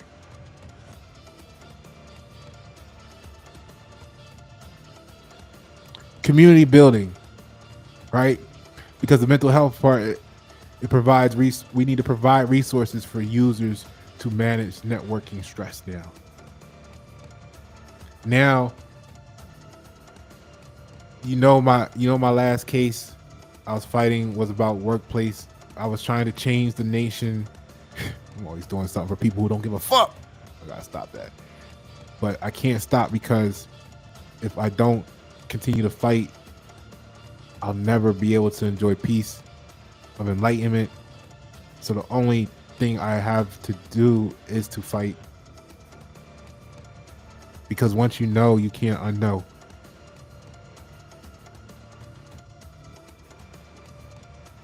So I took the L I took last, because I win a lot. But, hey, you can't win them all unless you're Floyd Mayweather. Not saying he staged his fights. I know some of you think that. But It's hard to win every time, right? So I won about 80% for the battles I fought for the people. Lost about 20. This last one, you can go check it out. It's on my YouTube channel about Securitas and the and everything. So that battle was fighting toxicity in the workplace because I was trying to change. I saw an opportunity that if I took this got it to a certain level of awareness, just like any other brand. I'm an American brand evoker. If you get it to a certain level of awareness, the people could be resolved. Because a lot of people are going to work dealing with toxic workplaces, toxic leadership, and it's killing people. And you go check out the ADAA report yourself. They're already, for like the last 15 years now, quietly approving disability claims for post-traumatic stress disorder in the workplace.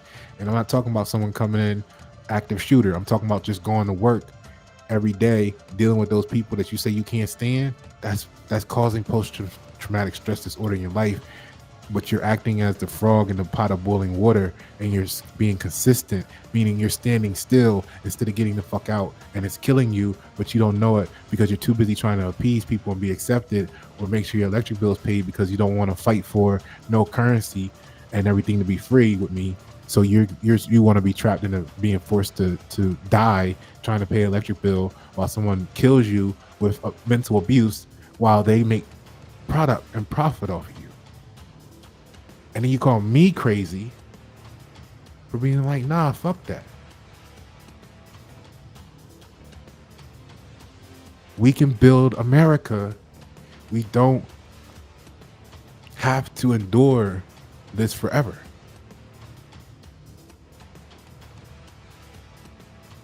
But you want to be United States because you don't know America. So what I was getting at there is the ADAA is approving disability claims for post-traumatic stress disorder at the workplace. I can see now, you mark my words, January 17th, 2025, per the Gregorian calendar, that 8:47 p.m. Eastern Standard Time,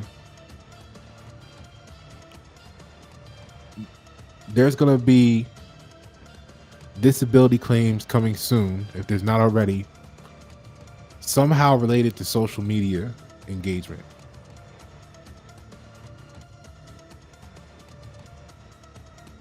I can't say it's going to be from the workplace unless that's your job.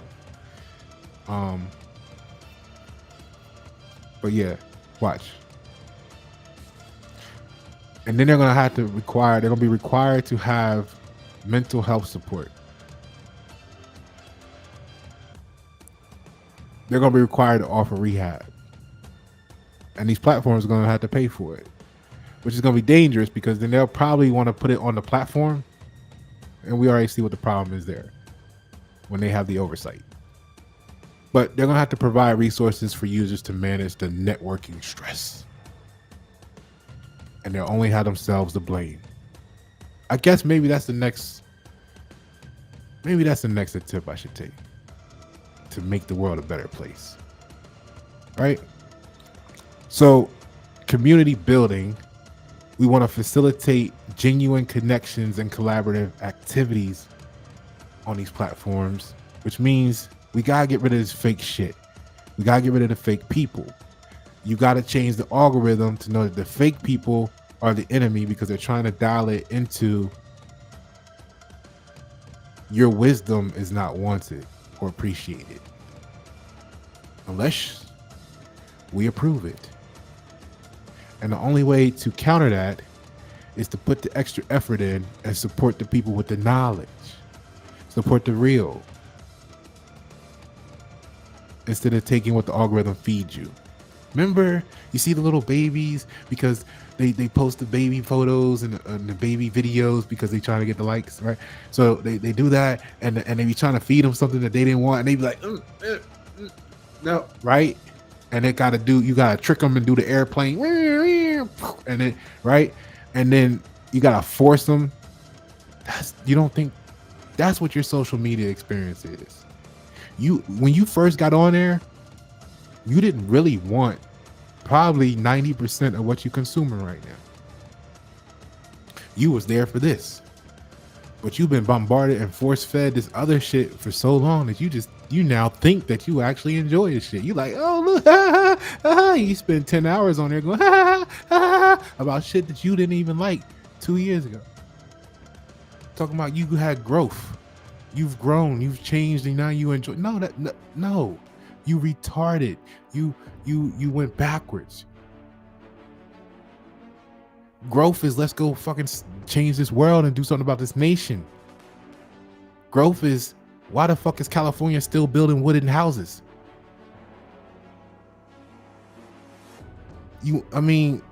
No, consistent and standing still. Okay, we just had 27 fires.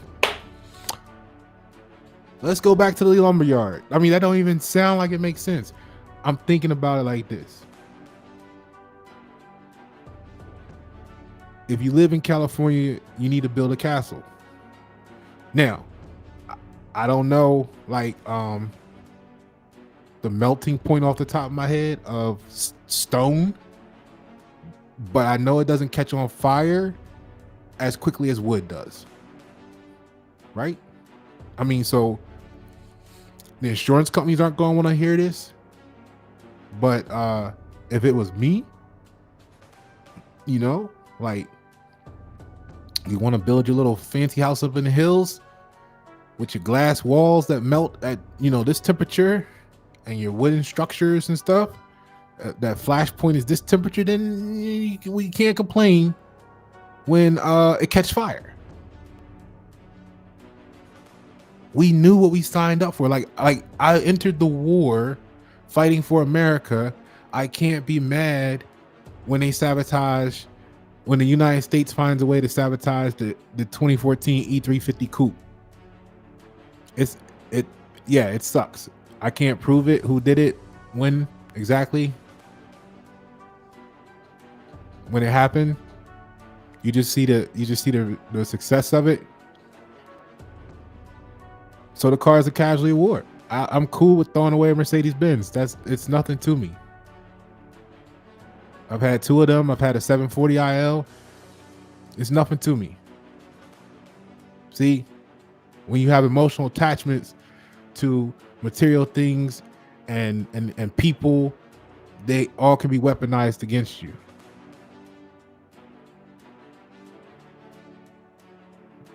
When you have experience as a Boy Scout, you learn that if you can't carry it on your back, it don't matter anyway. So just look around you at what all you think you got. If you can't carry it, it don't mean shit. I've had conversations that blew people's minds. I got 20,000 rounds of ammunition at the. Oh, really? 20,000 rounds. That's impressive. I got 50,000 rounds of ammunition. I'm not even joking with you. 50,000 rounds of ammunition. And I said, what do you got that for? In case some shit hit the fan. And I got, you can't carry 50,000 rounds.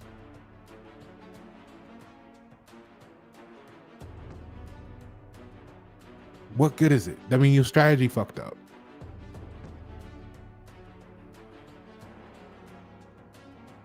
Because the moment you gotta move, you fucked. Everything you planned for just went out the window. Because you planned on being able to have the support of 50,000 rounds. And you're only gonna be able to carry, depending on how many of you.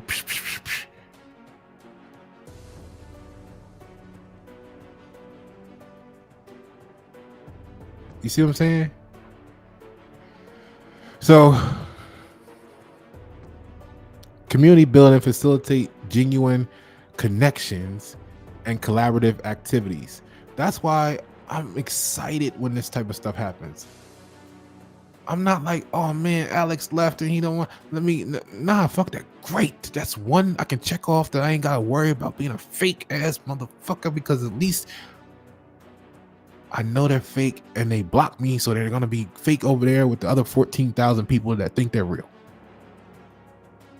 I can focus on the people I got here.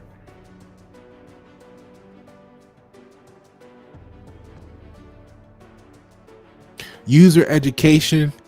We need to offer tips for authentic, as y'all like to say. I say genuine, but in this case, I'm even accepting the word authentic, because we have to authenticate that you real. Damn, that's crazy. Networking and relationship building.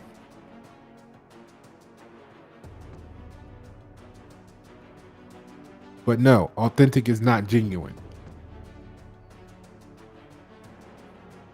But we do have to authenticate. Now, because of the rapid fires of fakeness scorching the internet, right?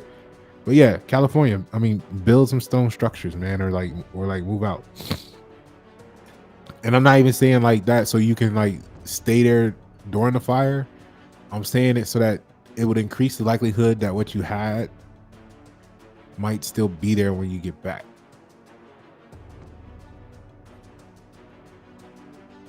So,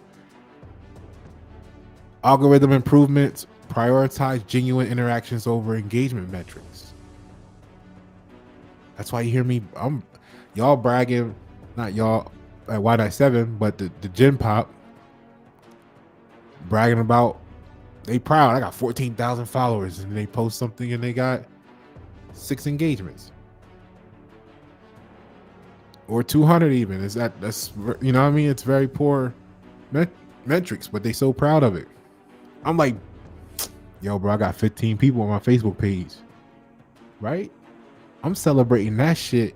I'm celebrating having 15 people the same way you celebrating having 14,000 that don't give a fuck about you. You see the difference? I pulled out my phone the other day talking to someone because I went through last couple weeks. I've been sending a few requests. That's why it's at 15 now. But it was like 2 weeks ago. I pulled out my phone. I was talking to someone, showing them something on Facebook, and I was like, "Yeah, look, see, I was not showing them that, but when I pulled up Facebook, it came up. So I was like, "Yeah, look, man, see, I told you. Look, I'm the person that I got 8 files. I got 8 Facebook friends right now. I be proud of that shit. I'm giving these people an opportunity right now. I mean, think about it. Think about your favorite person in the whole world that you don't know, like, but you look up to from afar. Whether that was Steve Jobs or whether that was, it's hard to say anybody from the music industry right now, but you know, let's say, you know, Mike Tyson or whatever. Imagine if 10 years before they became why you fanned out over them right now, that they were like, yeah, bro, you know, here, man, here, I'm sending you a friend request, and you know, you didn't know who they were going to become. But what would happen if you look back and said, fuck?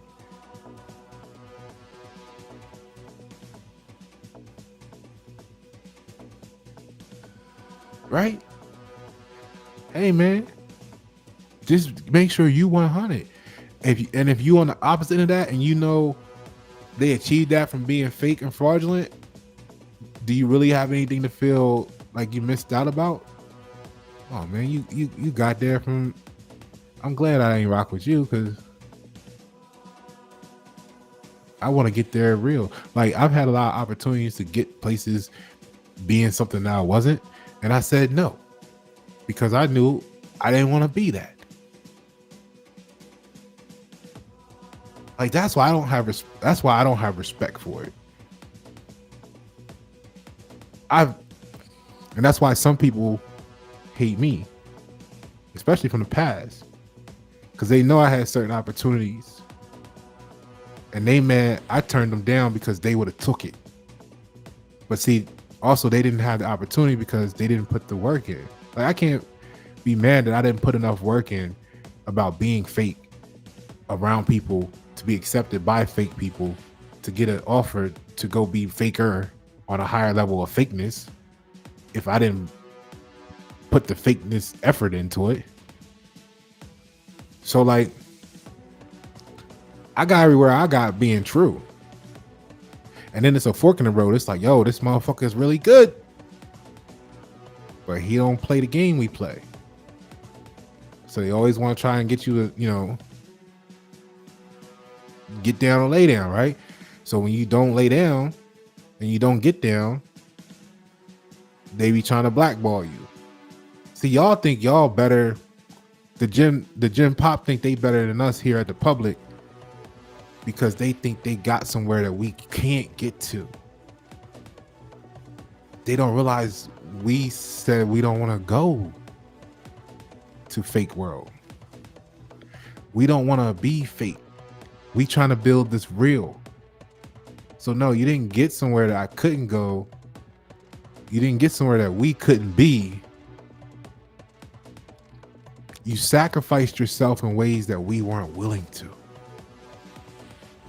You compromised yourself in ways that you don't even know. For something that's not even real, you became fiat.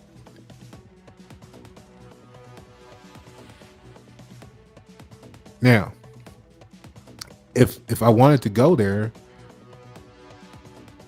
I could be there. And maybe that's the ticket. To go there, everywhere I went, check my resume, I got there and I was never fake when I was there.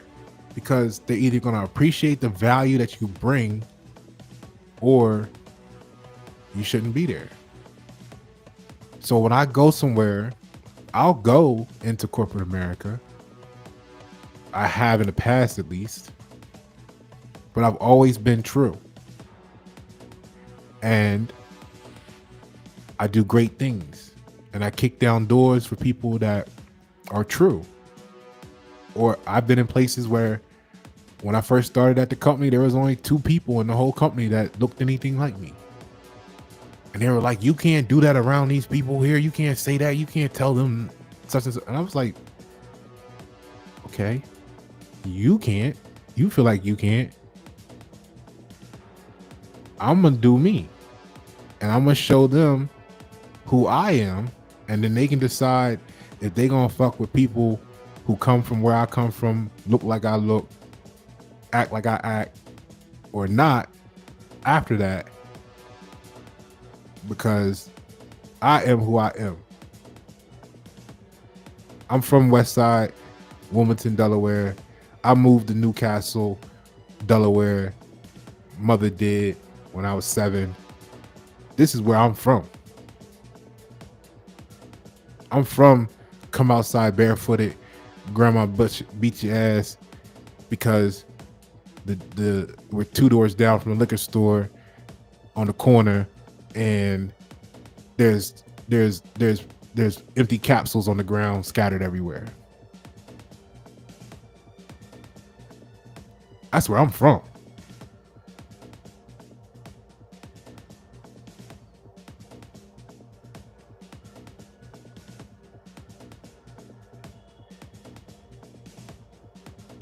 I don't, you know what I mean? Like, yeah, I talk about it all. I talk about being in the advanced gifted program. I talk about that. And I also say I came home and smoked weed with my peoples after school. I'm from it all. I'm one of the few people that can say they from it all. I done had fresh off the block Discover cards sending me to silent auctions at country clubs to represent the company because I'm doing 1,069% goal. Why? Because I'm off the block. I came to work today to move 3 packs anyway at work. Oh, you want me to hustle on the phone? Psh, shit. We gotta get this, and get that, get this. And then I'm gonna go take pictures at the club. Who are you talking to? I'm from it all. It's like the Weekend song. What can you show me that my heart don't know already? That's why Alex has to go somewhere else. That's why they have to block me. That's why they have to come talk to you and cry on your shoulder about how they feel when they're around Pasha. That's why they have to manipulate stories. That's why they have to lie about text messages. That's why they have to get sound bites and distort and manipulate them. Because they can't, the truth is. And the only way to, they can't beat it. You can't beat the truth. So they have to isolate you or isolate me, keep us separate. Public, they got to keep us separate from the gen pop, right? Which is why you got the algorithms, which is why you got the nut house, which is why you got the, dress codes, so that they can distort the facts about you in the network to control them, to keep them under control. Because if they got around you and got whatever it is that you got, shit, they can't control you. They don't want 10,000 of you. That's why they work so hard against us here at the Public and YNET 7. That's why you're going through what you're going through. So I want you to know you're not alone. And the way we fight this is let Alex run, let him block, learn from the experience, go change the algorithm by supporting each other. All right? Quality over quantity. Focus on meaningful connections rather than large networks. Be okay with having 8 people. Be okay with having 15 people, because the networks and the platforms want you to have 5,000 people because they want to monetize the shit. And meanwhile, they're making tons off of you and you're getting destroyed because none of the relationships are quality. Fuck that. I got 8. How many you got? I got 12, bro. Okay, I got 6 over here. That's how we need to rock from now on. Then the platform, oh shit, nobody's using the platform to connect. No, they connecting, but we only connecting with what's real.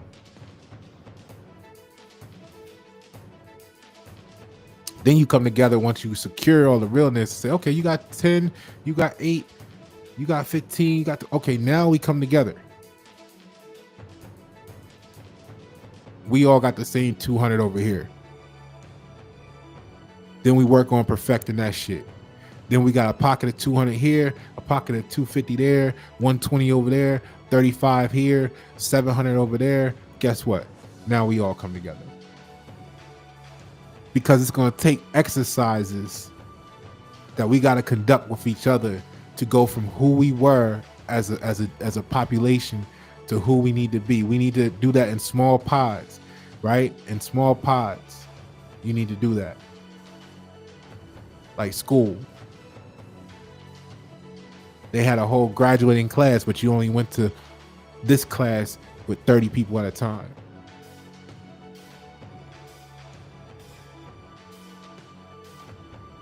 Quality over quantity. Focus on meaningful connections rather than large networks, because you know that's bullshit. You ain't really rocking with 5,000 people. They don't know you. Your last song didn't sell 5,000 copies. And you got 100,000 people on different platforms. Your last party didn't have 100,000 people show up to it.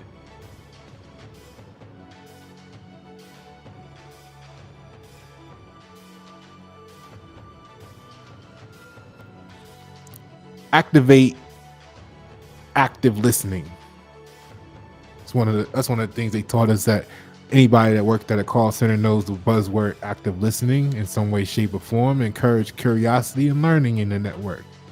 Don't be Alex. Don't be fake Moses saying, I'm not interested in learning about my following. If he's not interested in learning about his following, how do you know you're adding value? And if you don't know if you're adding value, then what are you doing? See, what I mean, Pasha, you say you're giving value. Yeah, I know I'm giving value, but I also know that Alex doesn't recognize the value. So I know I don't want the Alexes. I'm not collecting them too like Pokemon.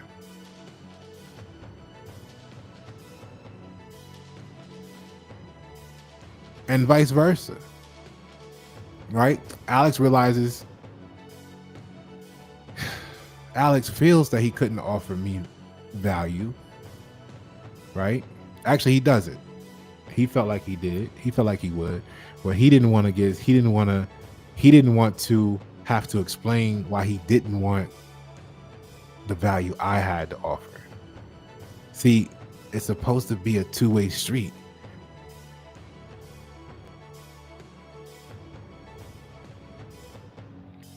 So if you're a business person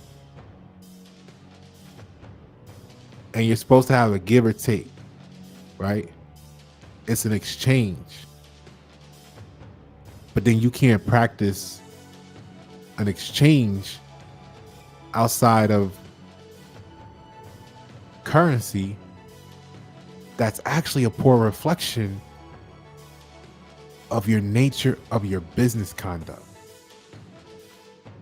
because you're really not in it for the culture or for society or for the community. You're one of those people that's going to be like, I'm good, when you're really not. But you have the illusion that you're good, so you're unwilling to help people who would actually invite you in. I'm not talking about the people who you're like, hey, look, I can help, and they're like, nah, we don't want you to help us. That's different, right?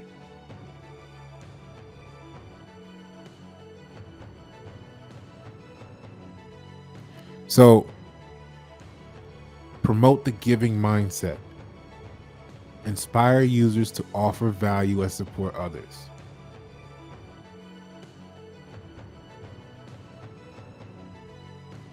So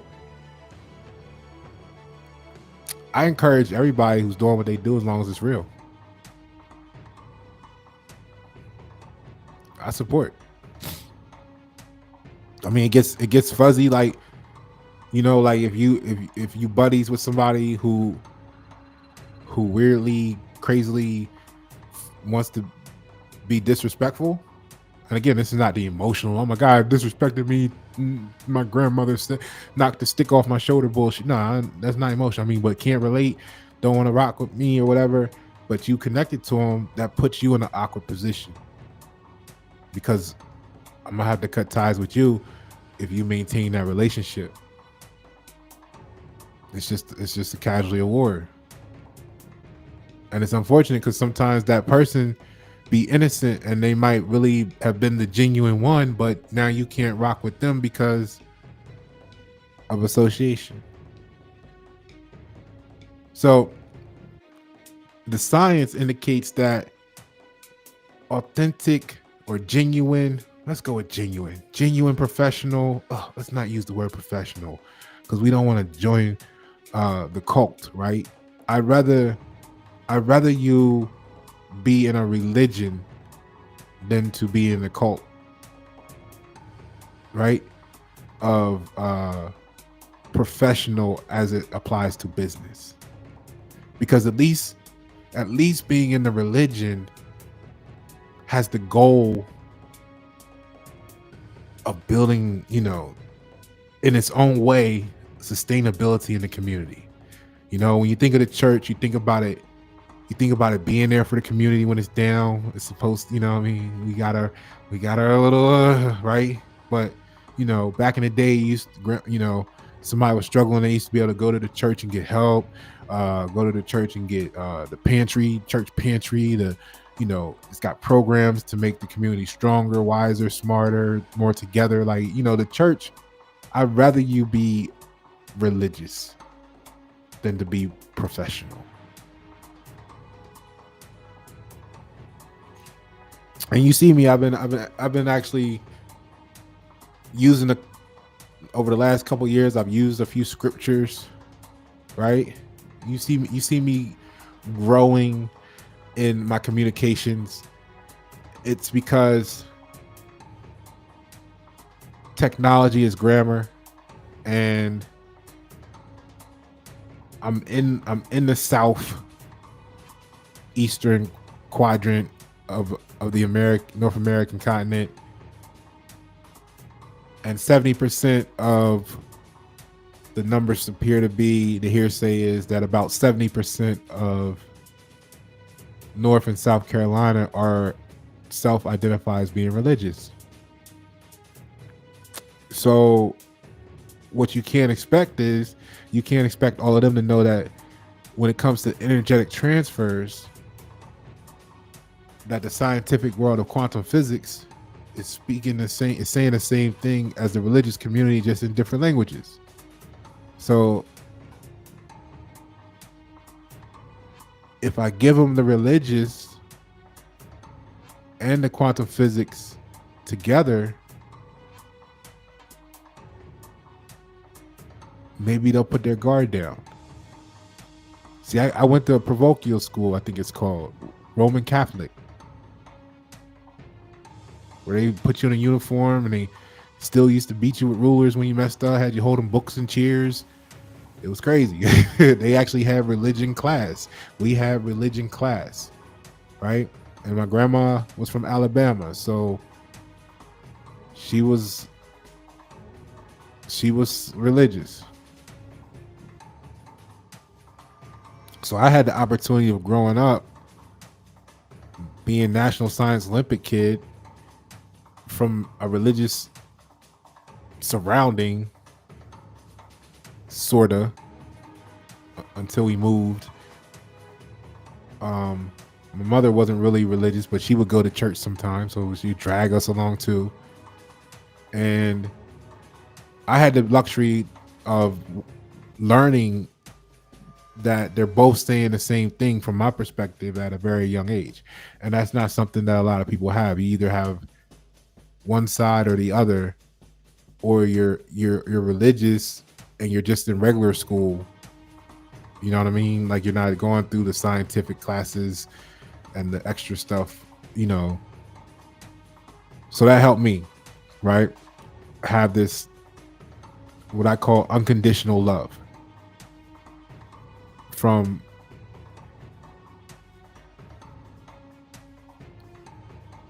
being able to view, having this perspective, even though I may not have been able to articulate it like this 40 years ago, 30 years ago. I was formulating the prerequisites, the observations, the learning that created the foundation of being able to be unconditional. And that's what we're really missing in society, is unconditional love. See, the whole reason that was able to go down with Alex, or you substitute the name in your life, or the last person that you had practice that insanity with you, and you gave them the opportunity for some level of unconditional love for humanity to build and to try and change the world. And that's when they were able to display their ignorance, their arrogance, their insanity. We got to heal that. And if the radiation doesn't kill the cancer, then the next step is to try and cut it out, right? To save the rest of the body. So research indicates that genuine relationships lead to trust and loyalty, which is essential for success. Disingenuous breeds toxic workplaces, environments, harming mental health and well-being. So I'm offering a collective call to action, whether it's LinkedIn platform, your workplace, your neighborhood, networking in general. Everyone is in some way, shape, or form selling themselves. The last time you went to the club and you were hoping to bag something either for that night or for the future, you were actively selling yourself, and you actively bought someone that was for sale. So let's just cut the fake shit and start applauding people for their creativity and offer. Let's start applauding people for their offer, right? Instead of pretending that we're not selling. Go on there and tell the next 10 people, you know what? I really appreciate how you offered that. What are you talking about? You made that post that was talking about this and that and the other, and the top 10 reasons for this and that and the other. It really puts you in a great light. I just want to say that's really creative how you're building awareness to yourself as an authority figure so people can shop with you. Nah, man, that's not what I'm doing. All right, click off with you, because yes, you are. If they can't tell you that, if they can't be honest about what they're doing it for, then they can't be honest about what they're doing to you. Like, y'all rocking with the wrong people for the wrong reasons. Like, all right, so here we go. Damn. So let's eliminate the fakeness. Seek genuine things. All right. So here's the top 5 reasons to grow your LinkedIn following. Lead generation and sales. It's obvious. LinkedIn is 277% more effective at generating leads compared to Facebook and Twitter. Right? Or wrong? The problem is, most of the things being sold, the people you need to sell them to, isn't on LinkedIn.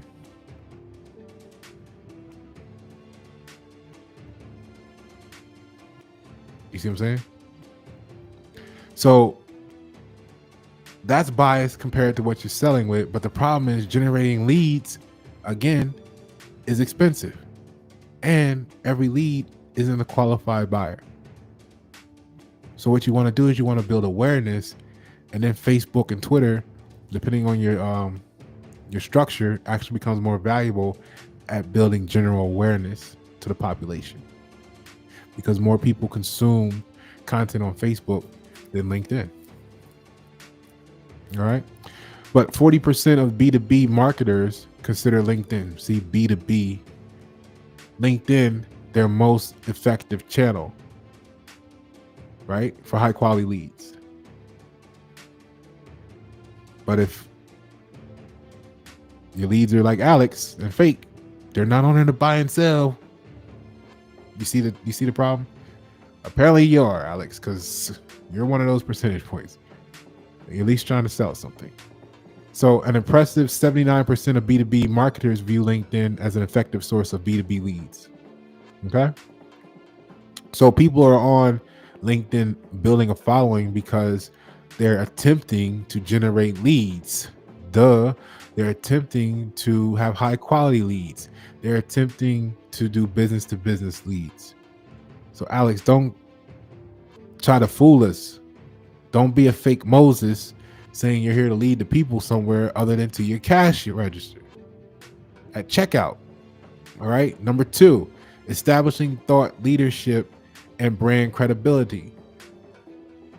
And I know you're like, Pasha, it's so late. You took 2.5 hours to get here. No, I told you this stuff already, just in different formats. I'm just giving you the bullet points now, right? The reward comes for the people who endured the truth. So number 2 is establishing thought leadership and brand credibility. By regularly posting updates, articles, and engaging content, businesses can show their expertise to a broader audience. That's why you're building a 14,500 follower members and you want more, because you're trying to showcase your expertise to a broader audience. Why? So they can shop with you. You're absolutely on here to at least sell. So this thought leadership enhances credibility and reputation, leading to increased trust and loyalty among followers. Number 3, enhance brand visibility and awareness. You're absolutely on there.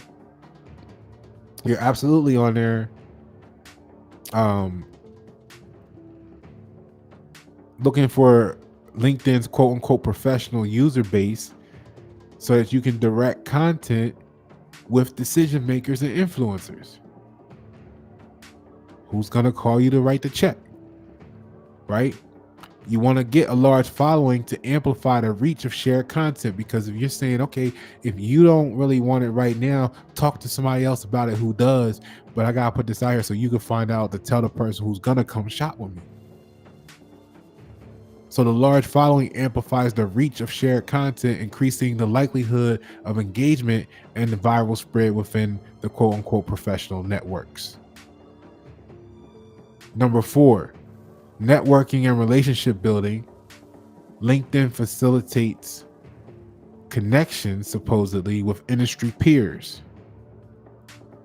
potential clients, and quote unquote other professionals, expanding what? Business opportunities. The platform's advanced search features allow for, the platform even tells you this shit.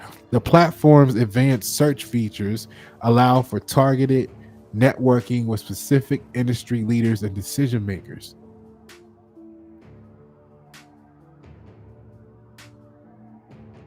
What you need the decision makers for if you ain't selling nothing?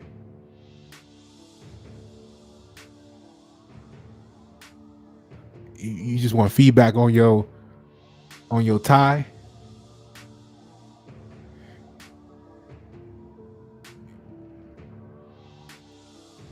Number 5, talent acquisition and recruitment. Selling your business to why people should work there with you or for you or with you. So LinkedIn's recruitment tools streamline the hiring process, making it easier to connect with potential employees who align with the company's culture and values. A strong LinkedIn presence can attract passive job seekers who might not be actively searching but are open to new opportunities. Now, you go through that however you like through those top 5, they're all sales pitches. They're all selling something to somebody who's hoping to buy. So don't be a fake Moses, because they're no different. And everything we just went over proves that point. Now,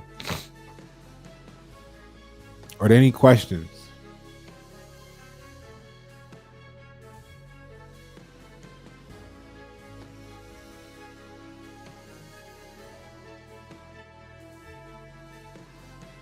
I'll give you a couple moments to type a question. I can't see. I know most of the platforms come in. I know there's one. There's one. I can't remember. It's LinkedIn. LinkedIn shows up. I think YouTube sometimes acts funny. But anyway, if you got a question or a comment, put it up now. Let's hash it out.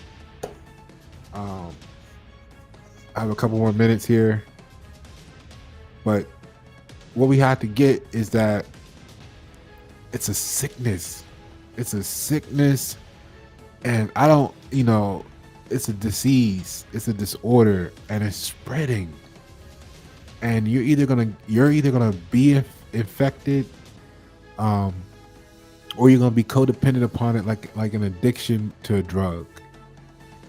So, for the public here at YNet7, I call us the public, and we dealing with the gen pop, the general population.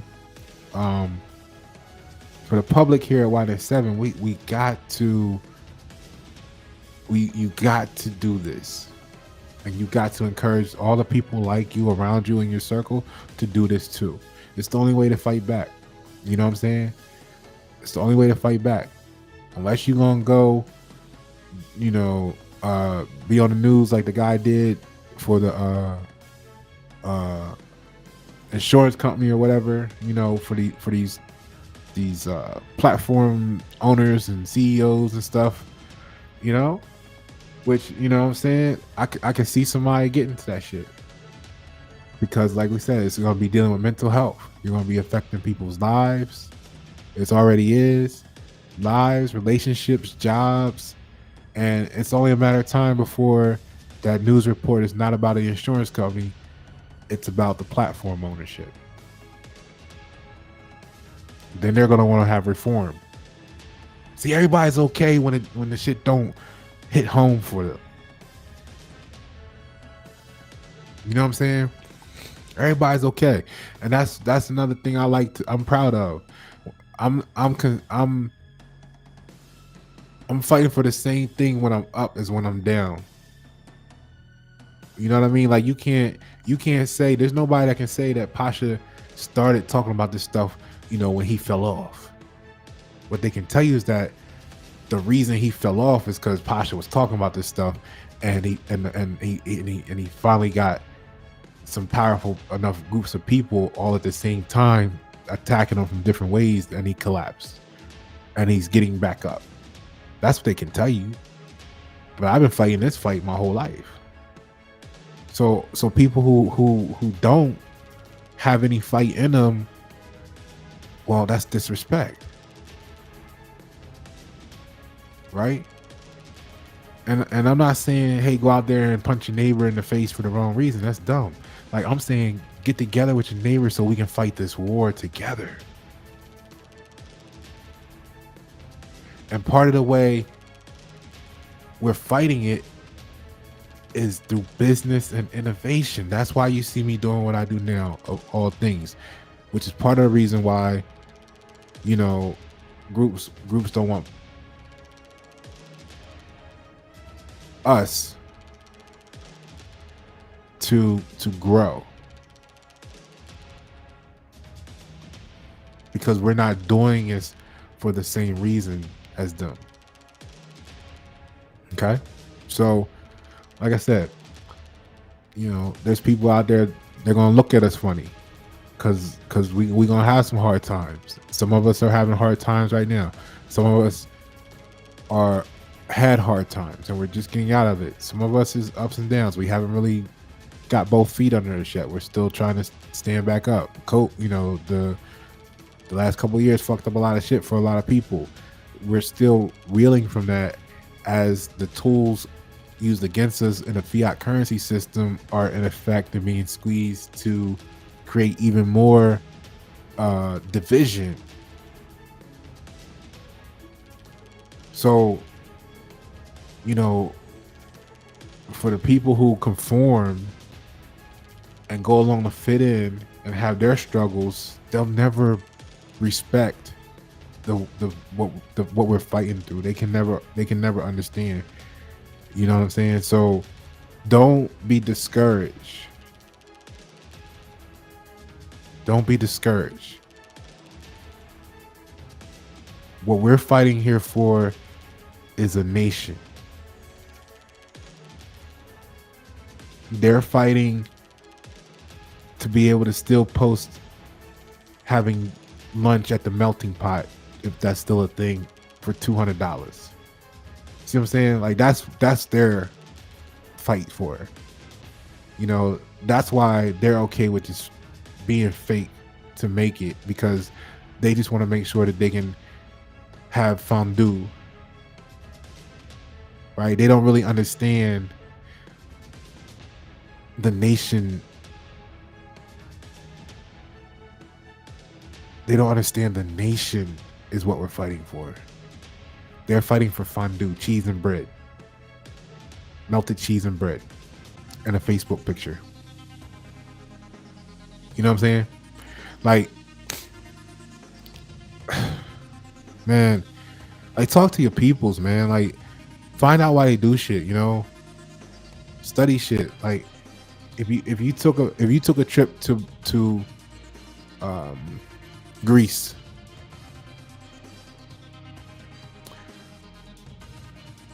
Brazil, right? And I ask, see, here's what it is. I'm asking from an investment standpoint, right? But they may not understand the questioning at the time, which is okay. It's actually by design. I like it better when it makes the answer more truthful, right? So if you go to Brazil and I ask you when you get back, well, what did you learn? And all you can tell me is that they speak Spanish. A lot of people speak Spanish there.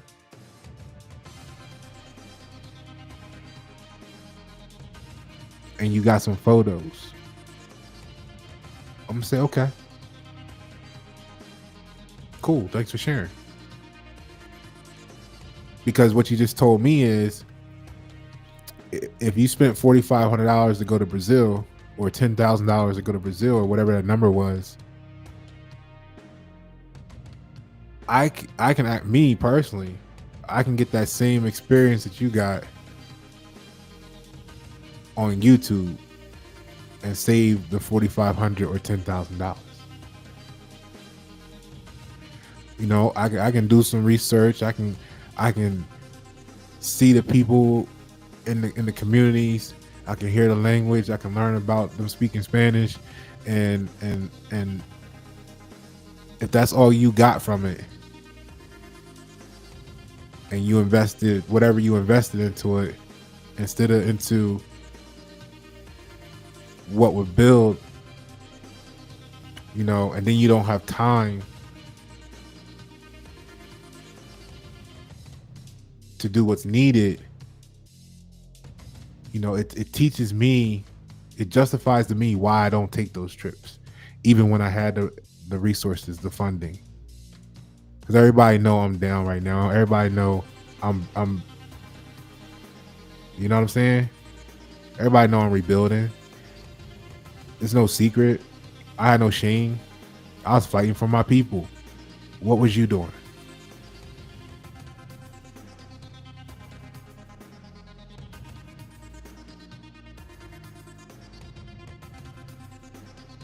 So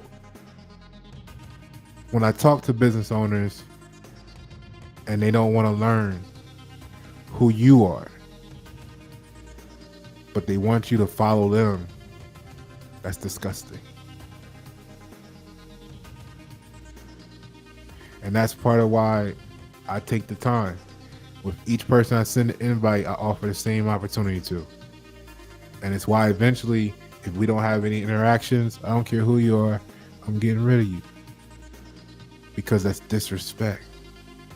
And I'm not talking about in the, hey, you knocked my mother off my shoulder stick thing, off my shoulders with the stick thing. No, I'm talking about it's disrespect. It means that there's a something, some way, shape, or form we're not relating to each other.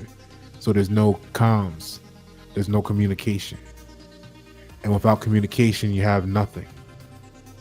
So what are you doing sitting here looking at me for? Or maybe not even looking at me. You may not know I exist because you're too busy staying away from the real, entertaining the fraudulent activities that we talked about earlier. And or, you know, I'm just not big enough to show up on your radar yet, which means that I can't respect you once you feel like I am. If I was already here next to you, like I said earlier, and you're looking through me, overlooking everything I'm teaching you, and then the next person that tells you the same thing I've been telling you for 6 months that you don't acknowledge, what they tell you the same thing, you act like you learning from them, that's disgusting.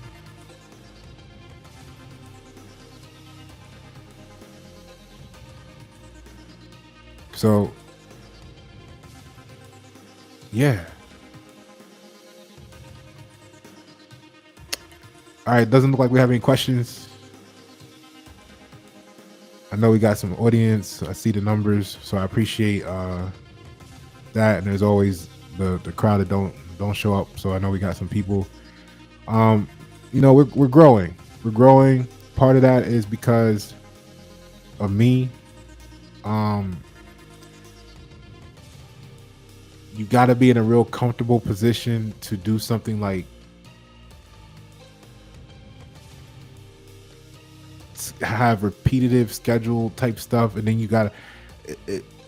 I don't have a routine with this. Like, I don't come on every Thursday at 9 or something like that. It's got to be real for me. I don't just run out and find what can we talk about today. I'm not just gonna, you know, pull a headline and slap that on the surface and then talk about stuff that ain't got nothing to do with it. Everything I went over today is either directly or indirectly, is either directly or loosely directly related to this whole concept of this fake shit of the internet and how it's ruined society. This ain't clickbait, right?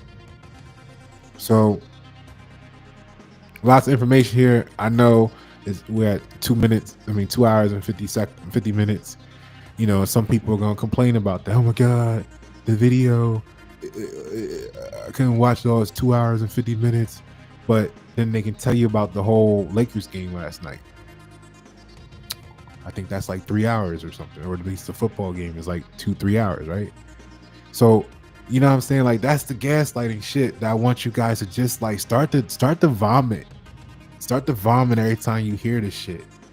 Because people are only gonna learn how fake they are once you start saying no to the fake shit.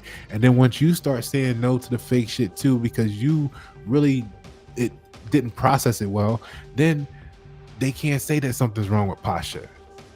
Or they can't say that something's wrong with you because the people around you aren't saying it. And then when they talk to you later, like, yeah, did you see that? They're like, you know, they were talking about like I had like, you know, I was talking to someone and then you walk in a room and they don't see you coming because you know they're facing away from the door, right? And you're walking in as they're like, oh, know-it-alls are so unattractive. And I'm like, bruh, I'm the know-it-all you're probably talking about. But you know, when they see you right after they say this shit, now all of a sudden it's like, oh shit, right? Because that's that fake shit, right? Which I don't really rock with very well. I'm not. I never been very success. I didn't never have great success in those type of distorted situations. So say what you want about me in your circle that don't talk to me and don't know me, or put on whatever presentation you want about it with the people who are okay with the story. Everything I ever wanted to know, I go to source. You can't tell me something about some like I'm the type that when the guy said, yo, they don't teach this, or I said, hey, they don't teach you this at the Morris Temple. Nah. Okay, that weekend I went to Philly myself to the nearest Morris Science Temple. Told the people I want to talk to them, who's in charge here. They said, go ahead, he's up there preaching. They didn't say preaching, I'm gonna call it preaching because it was like he was the preacher at the time. You know, sit, you know, have a seat. We'll put the word in, let you tell him you're here to talk to him, and you can meet with him after like the sermon, let's call it, right? So I sat in the back and I went and I waited and I had the conversation. Like, I'm the guy that I go to source. I'm an informative, socially influenced person. I'm not going to be normatively socially influenced. So I don't relate, or I can't respect the people who are. So what happens is, if the person can get up there on the stage, on the platform, on the phone with you or whatever, and tell you a bunch of lies and you never verify, you're not the person I want around me anyway. So that means that the malice intent of them to paint me in whatever light they want to paint me in prevents you and your bullshit ass, if that's you, from coming and adding more dumb shit to my life. So it works for us to let those people manipulate themselves out of our life, just like Alex did. It saves us from having to do the work 25 times if you do the work with one. So now Alex is gonna go tell Tammy, Joseph, and you know, Moses is gonna go tell his name fake Moses. Don't be fake Moses. All right. So he gonna go tell his circle, you know what I mean? Don't rock with Pasha. And if they are like him and his equal, we don't want to rock with them anyway. They're gonna be just like Alex. At some point, we're gonna find that out. So Alex just saved us from having to repeat the work 25 times. So if every Alex we get saves us from having to do the work 25, 50, 100, 200 times, that's great. Alex is the shit. All right. And while you're doing Alex, let me do the case study to showcase what makes Alex the shit for us and why we need to get rid of the Alexes. Because the Alexes are fucking it up for the world.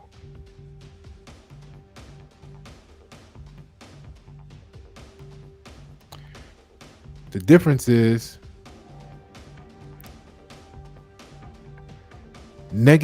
positivity to negative people appears to be negativity. The same way that truth to fake people appears to be fake. Because they've been being fake for so long, either negligently or intentionally, that they now believe that the fakeness, the facade, is the truth. That's why I call it an illness.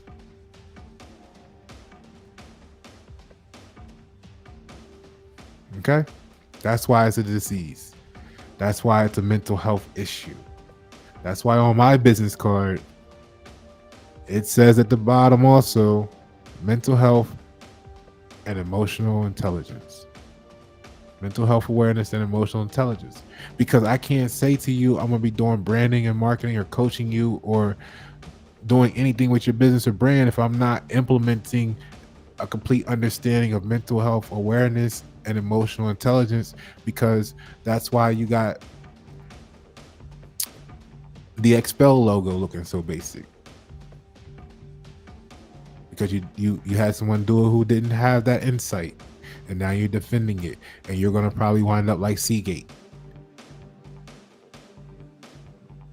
Because of emotional attachments to beliefs without any knowledge of. And then I become the bad guy when I say, hey, we got an opportunity to correct it now. Because you look like you got something that the community could benefit from.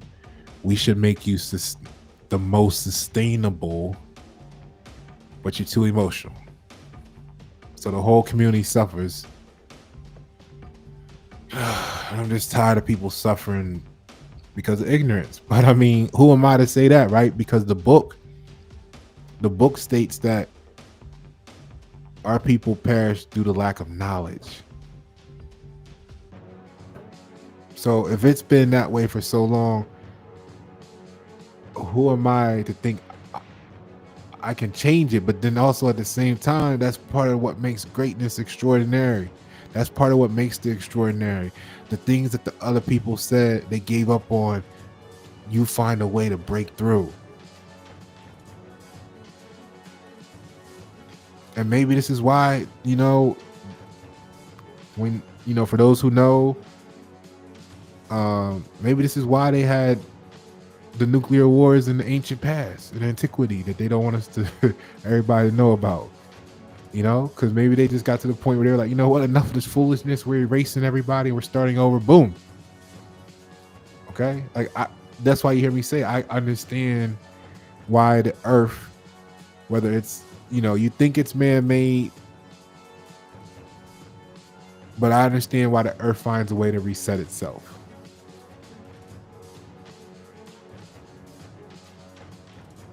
I mean, look at what we're dealing with here. Like y'all, I don't see how people. I don't see how people.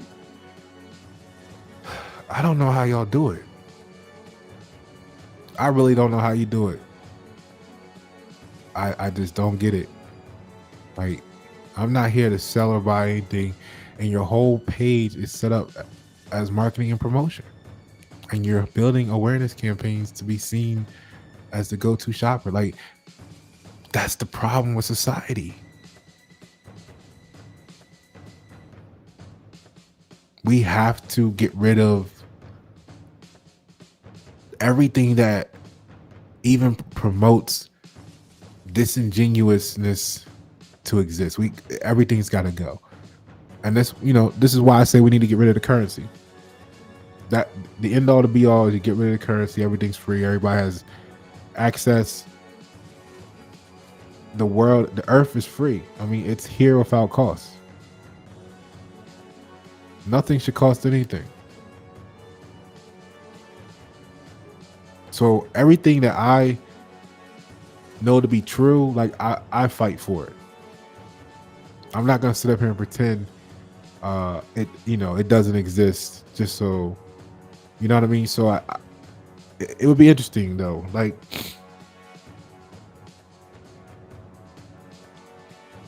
I don't know. Maybe I need to do some more scriptures and communicate to a broader audience and show them how the languages converge.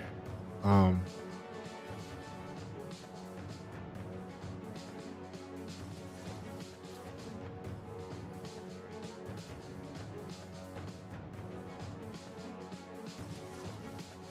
Less than 5 years, people. 2030, Agenda 2030. Let's go. Pasha Paroh. Thank you for tuning. Could you imagine? What would that look like? Pasha Paroh. You know what? I mean, it's really like the last major book for me to conquer, huh? I got the etymology dictionary over there. I got the Black's Law dictionary over there, right? I've done some run through on the United States Code. I mean, the last thing really for me to really go hard on screen with for you guys would be the book.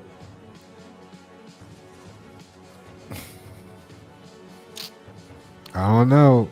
But anyway, look, I appreciate y'all time. You know what I'm saying? Till the next time, enjoy. Always a perfect day. Let's get it. So practice that shit. Get rid of these fake people. Start letting them know that they're fake. Be okay with it. Be okay with saying no. Tell them, no, I don't want that. No, it's not that the video was 3 hours long and it was too long. It was that you would rather watch the football game with 3 hours so that you could talk about sports stats than to actually be confronted with yourself in the mirror of how fake you are. The football game allows you to maintain your fakeness and talk about anything else besides real shit, because you can talk about stats that mean nothing to anything about the future of this nature. But